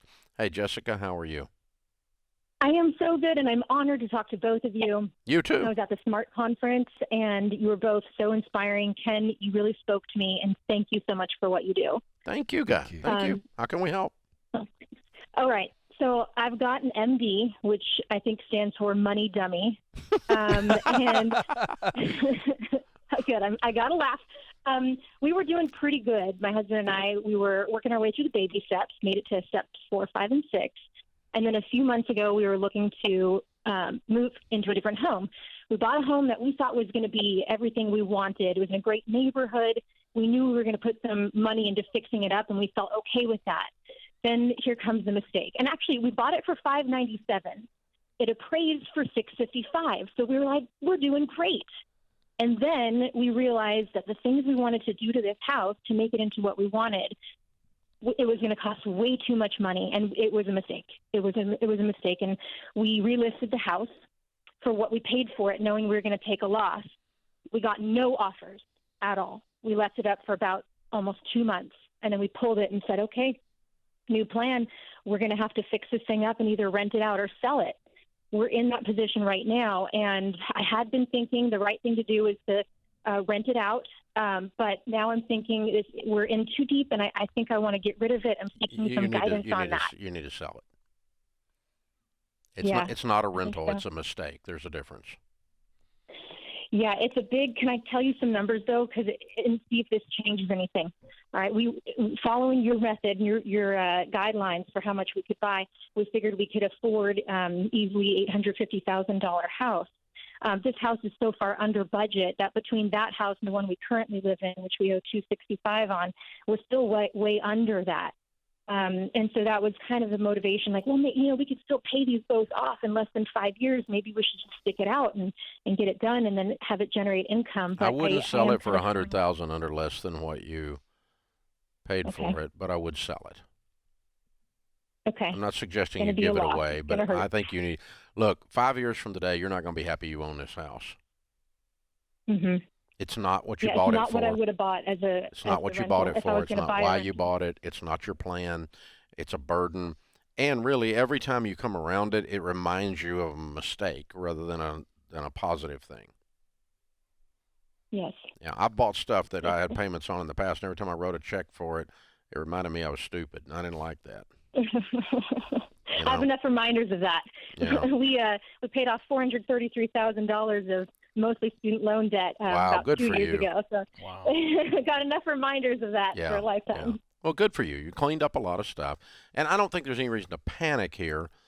And so I'm going to put it on the market, make sure it's shiny and as shiny as it can be to get it sold and put it at a reasonable price and expect with these higher interest rates in the market slowing down for it to take longer than it would have taken a year ago or 2 years ago for sure. But just give yourself some patience, breathe, put it on the market, and let's have the plan of getting rid of it because you don't want to still be owning it later. No, and I want to encourage you, Jessica. I had dinner. We had a VIP dinner Friday night before our SMART conference last Saturday, and I got to sit with a couple of our Ramsey trusted real estate stars in the Fort Worth, Dallas area, and they told me, both of them, they said the housing market is still strong. The difference is you're going to have to paint it. You're going to have to do some things that we used to do. You're not going to have 40 people lining up to take it as is. So do what you got to do. You're going to be able to sell this house, and you're going to be fine. Yeah. Just normal process of selling. Yeah. Make sure it's shiny. Yeah. It's in good shape. It's going to take a few more months. And it's priced properly. And it's going to take 90 to 120 days. And just get with one of our real estate ELPs, and they'll help you do every bit of that. Price it properly, stage it, everything.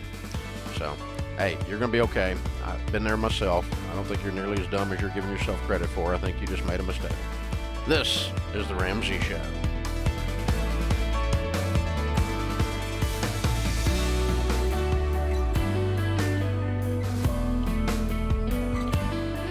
Hey folks, Ken Coleman here. Did you know The Ramsey Show is one of the most popular podcasts in the world? Get your daily dose of advice on life and money. Check out all of our shows from the Ramsey Network wherever you listen to podcasts.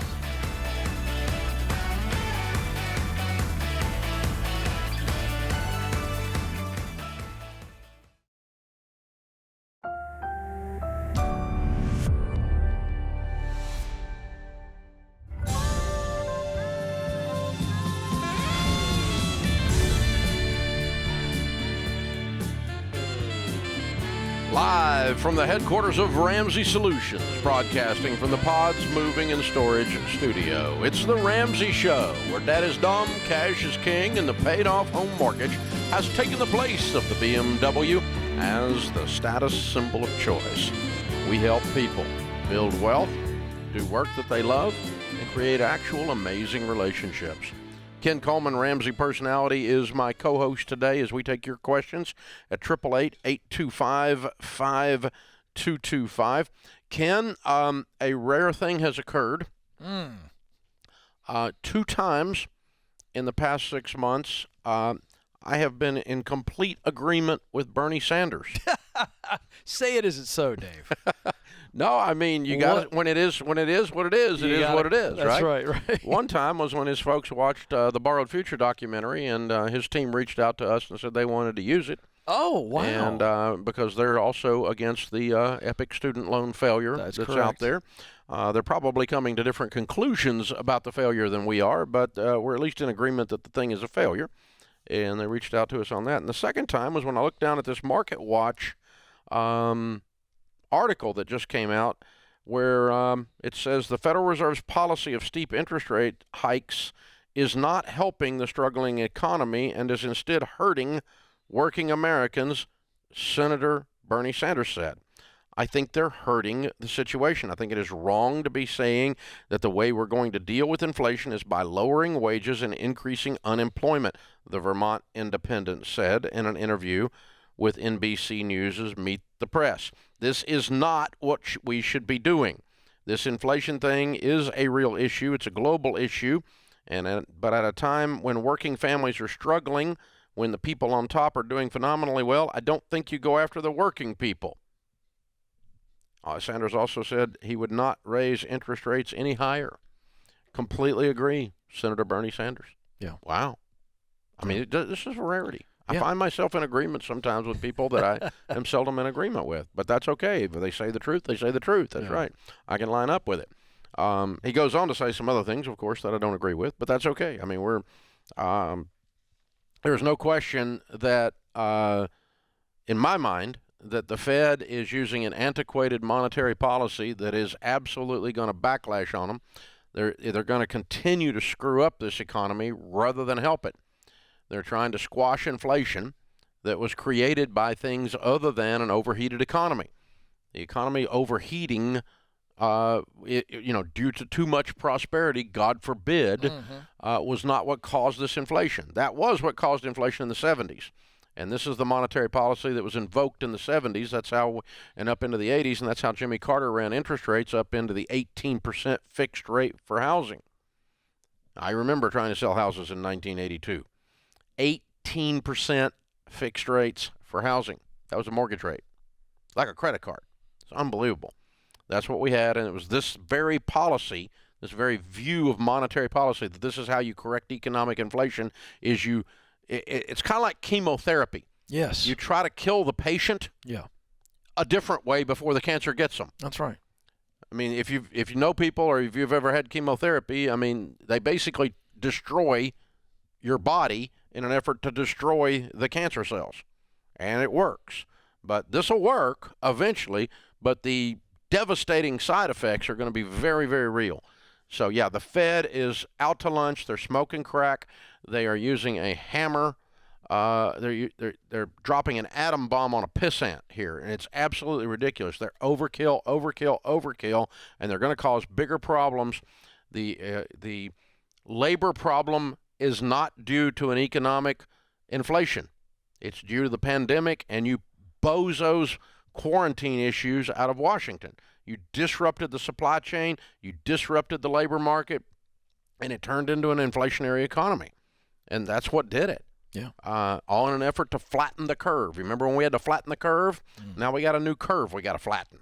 Yeah. And they're getting ready to flatten everybody with it. Yeah. And so now we've got mortgage interest rates at 7%, when an eye blink ago they were at 3%. And God forbid, house prices were doing well. God forbid the housing market was too hot, And if you let these things burn out, they burn themselves out without going ahead and walking up in the middle of it and just screwing around with it. Sanders is exactly right. It's going to hurt working people in an effort to look like you're doing something. Well, and Jerome Powell has said that very thing. He's come out and said on multiple occasions, you can look it up, he has said that this is the only way to deal with this. We've got to relieve wage pressure. So that's a fancy phrase that means they think that wages are too high. Hourly wages and salaries are absolutely high. But the reality is, instead of letting the market work itself out, and yes, you have some spikes in inflation when you see wages go up. That's just the natural way it works, folks. When a Target's got to hire somebody and pay them $20 an hour and they were paying them $14 or $16 or whatever, we can clap and applaud. I'm glad for that. I want everybody to make more money. But Target is in the business of profit. And so they're going to then pass the cost on to you, and your loofah is going to cost more. The other factor that has affected wage increase is that we saw a tremendous amount of people in the ages of 53 to 65. I was studying this data this week, Dave. They went home. They looked at their retirement accounts, and they said, we don't have to work And when the pandemic disrupted everything and they went home and everything kind of changed, they went and said, well, you know what? I've got enough. And they left the marketplace. And that has created a big gap that we see now where companies are trying to find people. And so it's up in the ante. I'm going to pay you a signing bonus. I'm going to pay you 15% more to do the same job. And that's the reality on the street that has helped push inflation to a stubborn level that we are now, because supply chain is fixed. We don't see ships sitting off of Long Beach anymore. And so Bernie's right in saying that. So Jerome Powell's saying we've got to drive unemployment up. He's saying those exact things. We want to see unemployment at 6.5%. Now, how moronic is that? Well, and here's the other thing, though. Unemployment does not count able-bodied people who are not looking for work. That is correct. And we've got 7 million males, 7 million males between the ages of 25 and 54 that are able-bodied and are not looking for work. That's correct. What are they doing? When they're interviewed, they said screens. Translation, Halo and Call of Duty. Yeah. While smoking pot in their mother's basement. And they're 32 years old. We've got a way too large a segment of our male population that is completely self-selected out of the workplace and is creating a labor shortage. Yeah. And, you know, how are these people eating? Let me help you with this. Government support. Yes. And some of you mamas need to throw your babies out in the streets so they can be cowboys. Oh, unbelievable. That's right. That's spot on. Hey, let me just tell you, an eagle that doesn't leave the nest eventually is known as a turkey. That's how this works. So, this is what's going on in the economy, boys and girls. It's real stuff out there. We have a work ethic crisis in America, for sure, without a doubt. We got people aiming at mediocrity instead of trying to be somebody. This is The Ramsey Show.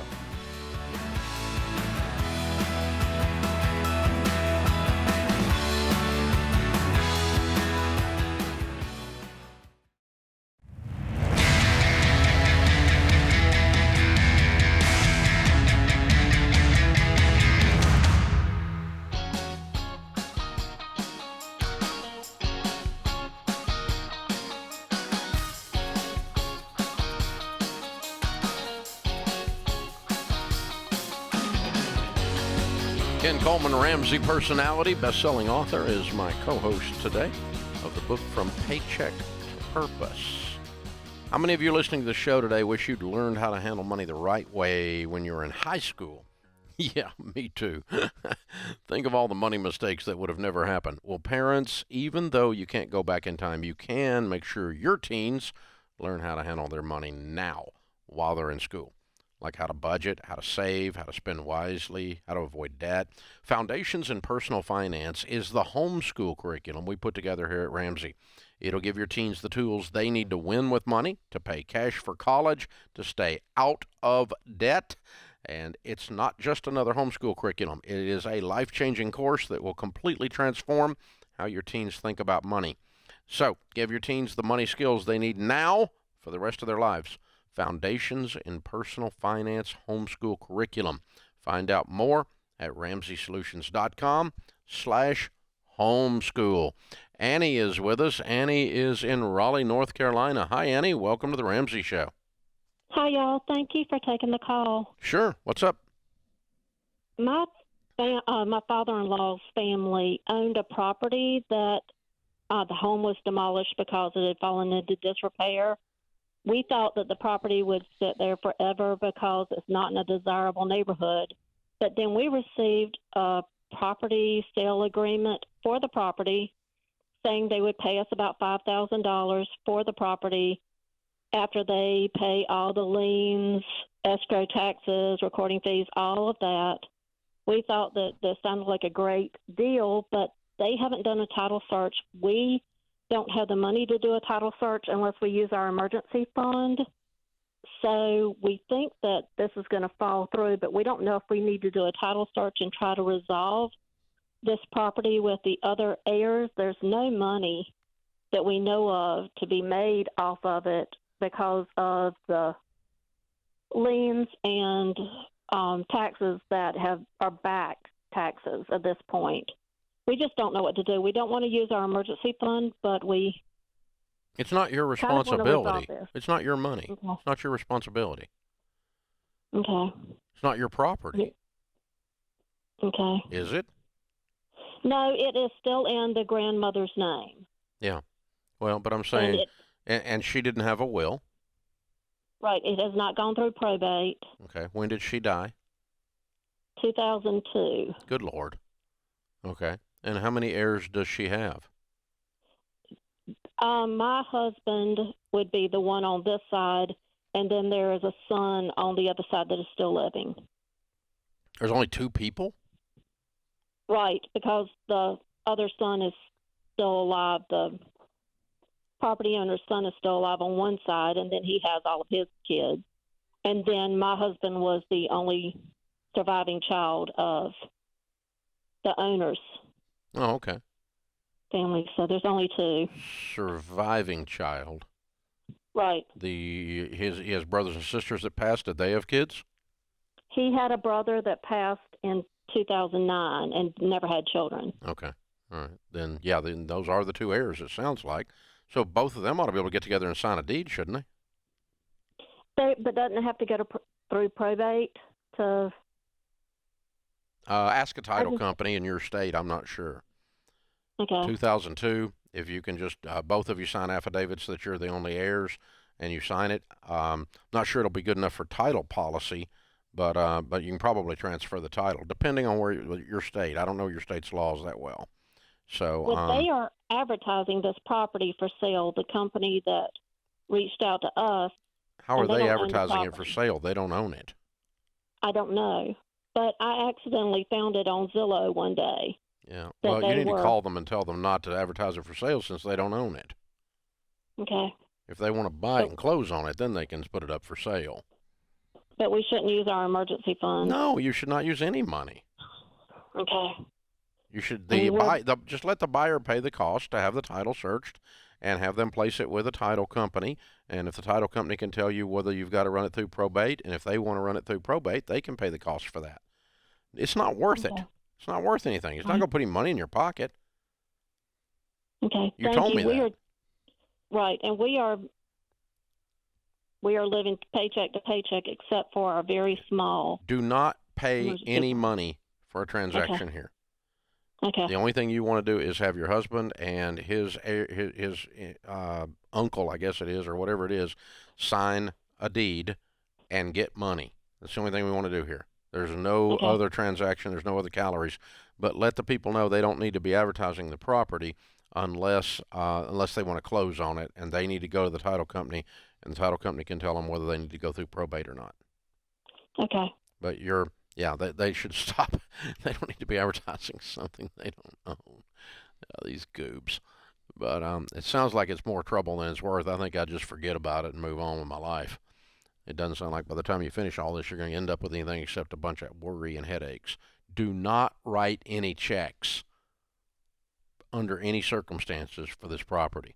It is not your problem. It's someone else's problem. That's simple. Virginia is with us in Orlando. Hi, Virginia. Welcome to the Ramsey Show. Hi. Thank you so much for taking my call. Sure. What's up? I called back in March and got through and had asked some advice about paying down my mortgage, making a rather large $50,000 pay down on my mortgage.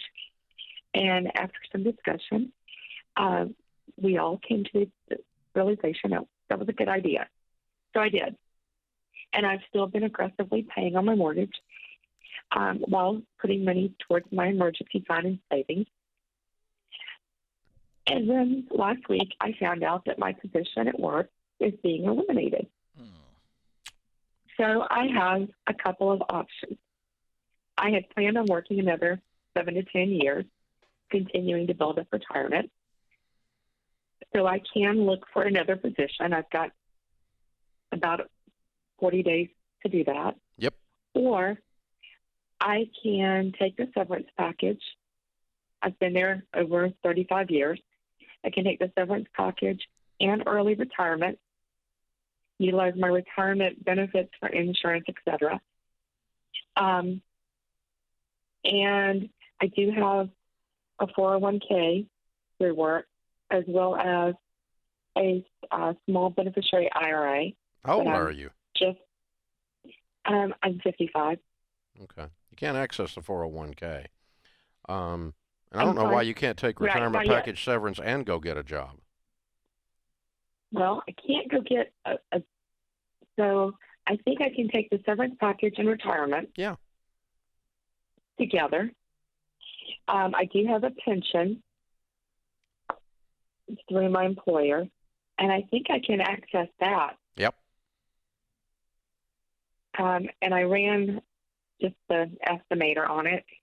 If I took it as a single life annuity, it would be $1,400 and change a month. I would take it as a lump sum and roll it into an IRA and not take it and go get a job. It's both and. Well, and that was going to be my question. So my first option is the monthly option. Nope. Or I can take the lump sum, which is like $300 and change. Yep. Roll that into an IRA and keep working. So I can take severance and early retirement. Yep. And then go out and get another job. Yep. Yes. Yep. You weren't ready to be out to pasture, and I'm not putting you out to pasture. And this is Virginia. This is known as a win-win. If you look at it that way, it's like a signing bonus into the next deal. Well, but it's going to be a highly taxed signing bonus because it's being paid as a lump sum. What? The retirement or the severance? The severance. Well, good. Take it. It's what signing bonuses are taxable. Yeah, I'd go get a job, kiddo. No question. What'd you do? Yeah, this fast forwards everything. Yeah. Everything. Paying off a house faster. Got a big bunch of money and just extra stuff, extra money. Oh, darn. Fire me again, please. This is the Ramsey Show.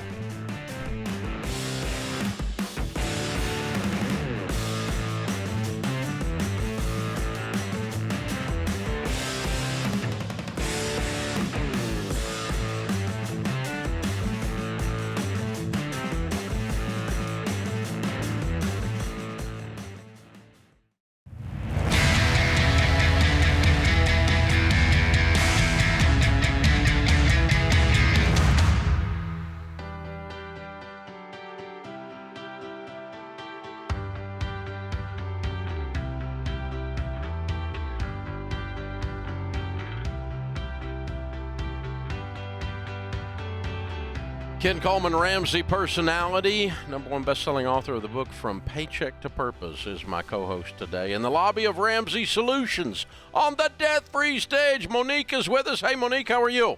I'm good, and yourself? Better than I deserve. Where do you live? I live in Norfolk, Virginia. Welcome to Nashville. Thank you. And here to do a debt-free scream, how much have you paid off? I paid off $76,430 in 21 months. Good for you. Wow. And your range of income during that time? About 60 to 70. Good for you. What do you do for a living? I'm a realtor and Air Force reservist. Ah, thanks for your service. Thanks for your support. And what kind of debt was the $76,000? It was my house. All right. Whoop, whoop, whoop. You have a paid-for house. Yes, sir. You're weird. Yes, sir. I love you. Awesome. Well done, kiddo. What's the house worth? The house is worth now about $230,000. Wow. How's that feel? It feels fantastic. I mean, like you got no payments. I don't. I remember when I started the 7 Baby Steps back in 2007, and I was like getting out of debt, and I never even thought that I even wanted to own a house. And now, like, I own the house, and no one can take my house or my car if something goes wrong. Wow. Your family has to be looking at you like, wow. I hope so. Congratulations. Thank you. How old are you? 41. Well done. Well done, young lady. Very well done. And a paid-for stinking house. What's the house worth, you said? About $230,000. About $230,000. All right. Very good. Very good. All right. Tell us the story. What happened? What got you started on all this Ramsey stuff? So in 2007, my coworker, I had just started a job at American Airlines, and she said that you said that I shouldn't invest my money unless I didn't have any debt, and I thought it was crazy. So I went home, I read the book that weekend, and I was like, well, I guess I can give it a try for a year. And 15 years later, I've made my way all the way through the baby steps. Love it. Yeah, that's crazy. Let me go read and see if this guy really said that. And you're like, well, no, he actually did say it, and I think it makes sense. Yeah, and 15 years later, here we are, 41 years old with That's a paid-for awesome. house. And I just stuck with it. I was in the U.S. Airways American Airlines layoff, and then I had 2 more layoffs within a span of 4 years, and I never had a financial crisis at all. Wow. You're amazing. Very, very, very well done. How much you got in retirement? I have my total net worth now is about $400,000. Good for you. Wow, you are on your way to Baby Steps Millionaire. Next stop. I hope so, sooner than later. Well done. 15 years, and here we are. That's amazing. And going through layoff after layoff and still pulling it out. Well done. So what do you tell people the key to getting out of debt is? You're 41 years old with a paid-for house. I would say having the budget and using the budget and never stopping, like no matter what. If it's an unemployment check, if it's a severance check, no matter where the money comes, no matter how big or small, always use a budget. And then just make the payments. Like, I don't care if it's $2 or $3, like, it doesn't matter. Every little bit counts. Wow. Well, first I got to say I grew up in the 757, so you're representing. Love that. Hampton Roads, Virginia. Awesome stuff. I'm curious to know what it was like for you when you first started out. So you read the book and you go, okay, I want to do this, and you get into this. I'm curious from your journey because you've been at it a long time. Yes. When you hit maybe some patches of discouragement, is this thing ever going to work out? Or maybe you were intimidated. I'm just curious what your story was maybe early on and what you did to get over that hump and get that momentum going. Well, generally speaking, I'm pretty driven. So when I found out the book, I had just graduated from my MBA and started working, and I had moved to a new city. So I hadn't really had any roots anywhere. So I didn't have to necessarily stop doing a lot. And so what I focused on was making sure that the money got to the payments, but then just doing free stuff. The biggest challenges are probably friends who thought it was weird and wanted me to do things or whatnot. So I wasn't in a point where I was in a dire situation. I was kind of in a good situation to start new habits. So that was pretty easy. The house was a little tough because in the beginning, it wasn't as exciting to pay it off, but then COVID hit, and I wasn't sure what would happen with the real estate because I was a fairly new agent at the time, and I was just on the 4-year anniversary, I was I'm going to pay this off by next year. I didn't make it the next year, but I made it within 2. Wow. So that was the slowest challenging part was the first 4 years of paying the house. Wow. Yeah, because you don't feel the progress. Right. Yeah, but COVID gave you a little urgency and kicked it in. 100%. I realized that I could. My basic living expenses were only $1,600 a month. I was I could work at Chick-fil-A and make that. So yeah. So I got rid of the mortgage. How long have you been in the Air Force Reserves? It's about 9 years this month. Okay. Wow. Well done. Very Thank well you. done. Okay, the secret again to getting out of debt is what?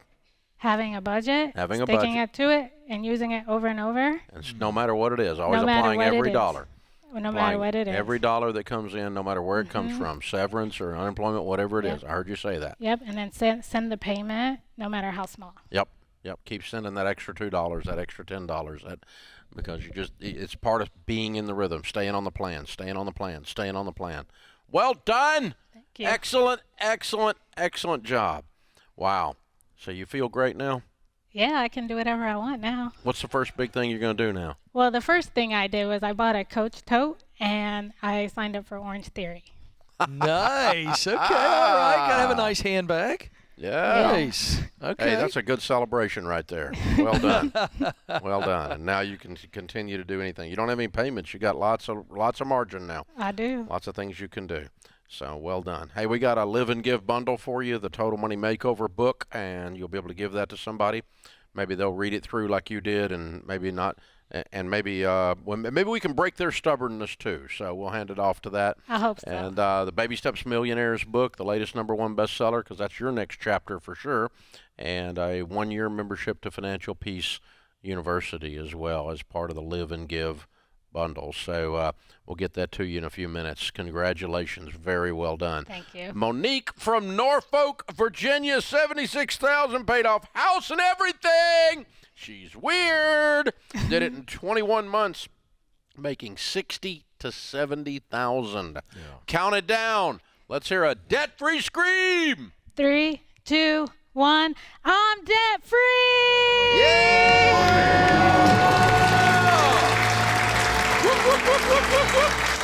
This is how it's done, boys and girls. This is how it's done. So, Austin, have we got that video handy that we were talking about earlier? Yeah. I think that absolutely applies here. So we're always telling you that the tortoise beats the hare. Yes. And so she starts this 15 years, every little bit, every little bit, every little bit. And so those of you watching on YouTube, you're going to be able to see the tortoise actually beating the hare. This isn't actually a children's story. Been going around Instagram. Or Dave Ramsey preaching about it as a metaphor. It's actually happened. Well, yeah, it does. I mean, I suspect that most hares really can't keep their eye on the ball. And they get sidetracked by everything flashy. Can you fire it or not? Not going to make it? It's coming up. Okay, because you just got 30 seconds. Okay, so of course we know the Aesop's fable, the tortoise and the hare, that the hare is distracted, ADD, he's all over the place, he's stopping to look at every little thing, he's on Amazon Prime, he's doing everything, and the tortoise is ugly and just keeps on doesn't stop moving until they get there. You just keep pushing through, keep pushing through. We even sell a version of it. Okay, there it is. So there it is. This is an actual race. This is an actual race between the hare. The hare and you stops. can see what happens. See, we can look there. Comes out fast. Getting distracted. Comes out fast but stops. Becomes enamored, trying to please the crowd. Wants to look around at the people. Yeah. Tortoise is Watch just moving along. It's my favorite part. The gal tries to get the rabbit's attention. Come on, buddy. Come on, buddy. Move, and there it is. The tortoise crosses the finish line first. Once again, proving the fable to be true. Hey, this is how it works. This is how it works, boys and girls. We don't sell microwaves around here. We are in the crock pot business. This is the Ramsey Show.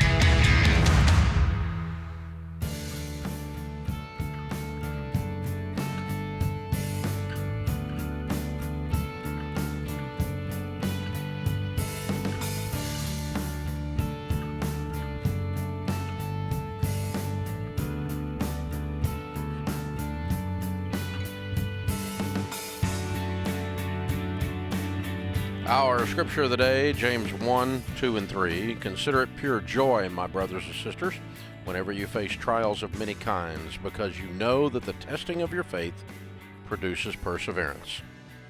Chris Pratt says, when life gives you lemons, make lemonade. I read that on one can of lemonade. I like to think it applies to life. Yeah, that's pretty good. I read that on a can of lemonade. Wonder how that happened. Open phones at 888-825-5225. Paul is with us in Des Moines. Hi, Paul. How are you? Hey, I'm good, Dave. How are you? Better than I deserve. What's up in your world? I just had a question for you. Real quick story before that is when I was going through baby step 2, I had about 4 or 5 credit cards, and I would pay one off and call it up and close it, and pay one off and call it up and close it. And they would always give me resistance for closing the credit cards. And one of the guys, eventually I just dropped your name and said, the reason I'm closing it is I'm on the Dave Ramsey plan. And he said, I know who this Dave Ramsey is that you speak of, and I know that there's nothing I can say that will change your mind. And just closed it for me. That's one way to shut them down, huh? That's great. Yeah. Okay. So my question is, I'm on baby step 3B. I put an offer in for a house to buy the house in cash for right around like $200,000, and they haven't accepted it. It was just today, but they might come back with like a counter offer. And was wondering, that's mostly all the cash I have, but I have a little bit of an emergency fund. And really my question is, if I have like a paid off house, what sort of emergency fund do I need if my expenses are really low? Like if they're like $800 a month, it seems like maybe $4,800 is a little bit low for an emergency fund as a homeowner. So just yeah, because it's, you know, we always say 3 to 6 months of expenses as a guideline. But you know, you're doing something very amazing there. How old are you? 36. And you're paying cash for a house with 200 grand or so. Trying to, yeah. Yeah. I really wouldn't want to get under 10,000 because emergencies in your situation are going to take the form of something like a transmission going out on a car, or some kind of crisis happens and you need to fly across the country to be with family or something like that. They're going to take that kind of form. They're not really going to take the form of, oh, I've got to support myself because I lost my job. Because in that case, you know, your baseline is so low, you can go, you know, Uber Eats and survive, right? Sure. Yeah. So it's more going to be a lump sum comes at you of some kind of heat and air system goes out, $5 grand or something like that. That's that catches you off guard. An emergency obviously is an unexpected event, and so I would say a minimum in a situation like that's going to be 10 grand. What do you make a year? Roughly 60. Yeah, it's kind of freelance, so it's kind of up and down month by month. I mean, you could cheat down a little bit if you want to, and you know, I'm going to close on the house and have 7 grand in there or something like that. But no, I'm not going to use the 3 to 6 months of expenses when your expenses are only $800. I think your life has more risk to it than that in terms of covering it with an emergency fund. Is that logical? Yeah, that totally makes sense. That feels comfortable to me. I just wanted to. Yeah. How much have you got in savings total? It's $215. Okay, so that gives you $205. So you ain't got much wiggle room on this negotiation then. Yeah. Yeah. Okay. All right. Cool. That'd be interesting. Okay, well, thanks for taking my call. Yeah, I mean, the market has slowed down, and you're a cash buyer, no contingencies on mortgages. You know, I just hold stance, and if this doesn't work, I'd just say I'm going to get the next house. I'm going to find one I can buy for that. And the more the market slows down, the more you're going to be able to slip up on a deal, maybe, for the first time in really 3 years. Yeah, you don't have a bunch of people lining up anymore, you know, and he is very attractive as a buyer. Yeah. You know. It's pretty cool, Paul. Very proud of you. Yeah. That's a very neat place to be. We don't hear those stories very often. 36 years old, and I've saved up $200,000 to buy a house and pay cash for it. Yeah. In Des Moines, Iowa, you can get a decent house for $200,000 too. Mm-hmm. I mean, it's not a shanty. Right. You know. Isaac is with us. Isaac's in New Jersey. How are you, Isaac? Hey, Dave. How are you? Better than we deserve, sir. How can we help? Yeah, so the reason I'm calling today, my wife and I got married in last July. Congratulations. I'm 22 years old. What was that? Congratulations. Thank you. Yeah, so I'm 22 years old. I make $65,000 a year. I have no debt other than what we took out. We used credit cards to pay for the wedding. I own a house. I owe $132,000 left on my house. And so I owe $6,000 left on the one credit card. My question is, the credit card is at 21% interest rate. So I was wondering if I should, instead of keep paying the credit card payment at the 21%, because every time I feel like I make a payment and then I get an interest charge, and it keeps going in a circle. I was wondering if I should go to a credit union and take out a personal loan. What does your wife make? She's in college, so I'm cash flowing her college. Ooh. Okay. So full income. So she doesn't work at all. She works part-time, but making probably about $5 grand a year. Not much work. Okay. No. Okay. She's going to be going to medical school, so she's going to become a doctor. And how are we paying for that? Cash flow. So actually this year with financial aid, because my income this semester was paid for through the financial aid. But then after that, I'm going to be cash flowing it. Okay. All right. Well, the good news is you only owe $6,000, and the bad news is you need to work your complete tail end off for the next 2 months, 3 months, 4 months, and pay $1,000 a month on it and be done with it. Interest rate's not the problem. Intensity and focus is the issue. And so if you were going to keep the loan for 5 years, yeah, we would refinance it and get a lower interest rate. But that's not healthy for you. You need to place scissors across that card, chop it up, have plastic surgery, have a plastectomy, and then step in there and take an extra job or 6, live on nothing. All of you guys just roll up your sleeves and punch that credit card in the nose. And if you pay $1,000 a month, it's gone in 6 months, and then the interest rate doesn't matter mathematically. And the reason it's killing you is you're making little bitty payments, and you got a big old interest. But when you start putting $1,000, $1,500 a month on it, it's going to go away really fast. Yeah, it's absolutely the advice, and right now is the time to do it. This is all about hustle and getting any kind of every job possible and see how quickly you challenge yourself. Yeah, especially part-time jobs. There's a dearth of part-time jobs that can pay very, very well, $15, $16, $20 an hour. $20 an hour. I mean, and you could knock out $6,000 in credit card debt fast. Yeah, and she could too.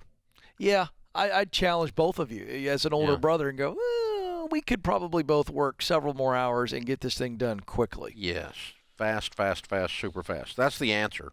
And then the interest rate at that point doesn't matter. If you're going to keep the loan 5 years, you're not following what we teach, and yes, you would go to the credit union and get a new loan. Mm-hmm. But you can't borrow your way out of debt, and we don't want to keep a credit card loan around like it's a pet. I want to get rid of it. It's evil. It's a disaster. And it was a mistake. And so, yeah, let's get the mess cleaned up as fast as possible and never go back there again. Never again. You got to draw a line in the sand. So hang on. I'm going to send you a belated wedding gift.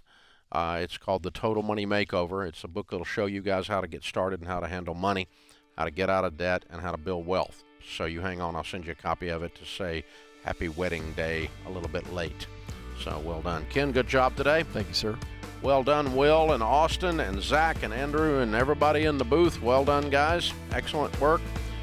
I am Dave Ramsey, your host. We'll be back with you before you know it. In the meantime, remember, there is ultimately only one way to financial peace, and that's to walk daily with the Prince of Peace, Christ Jesus.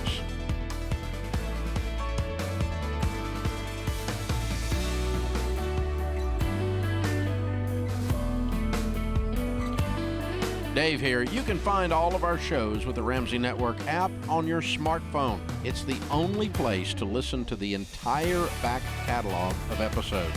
Download the Ramsey Network app in your favorite app store today.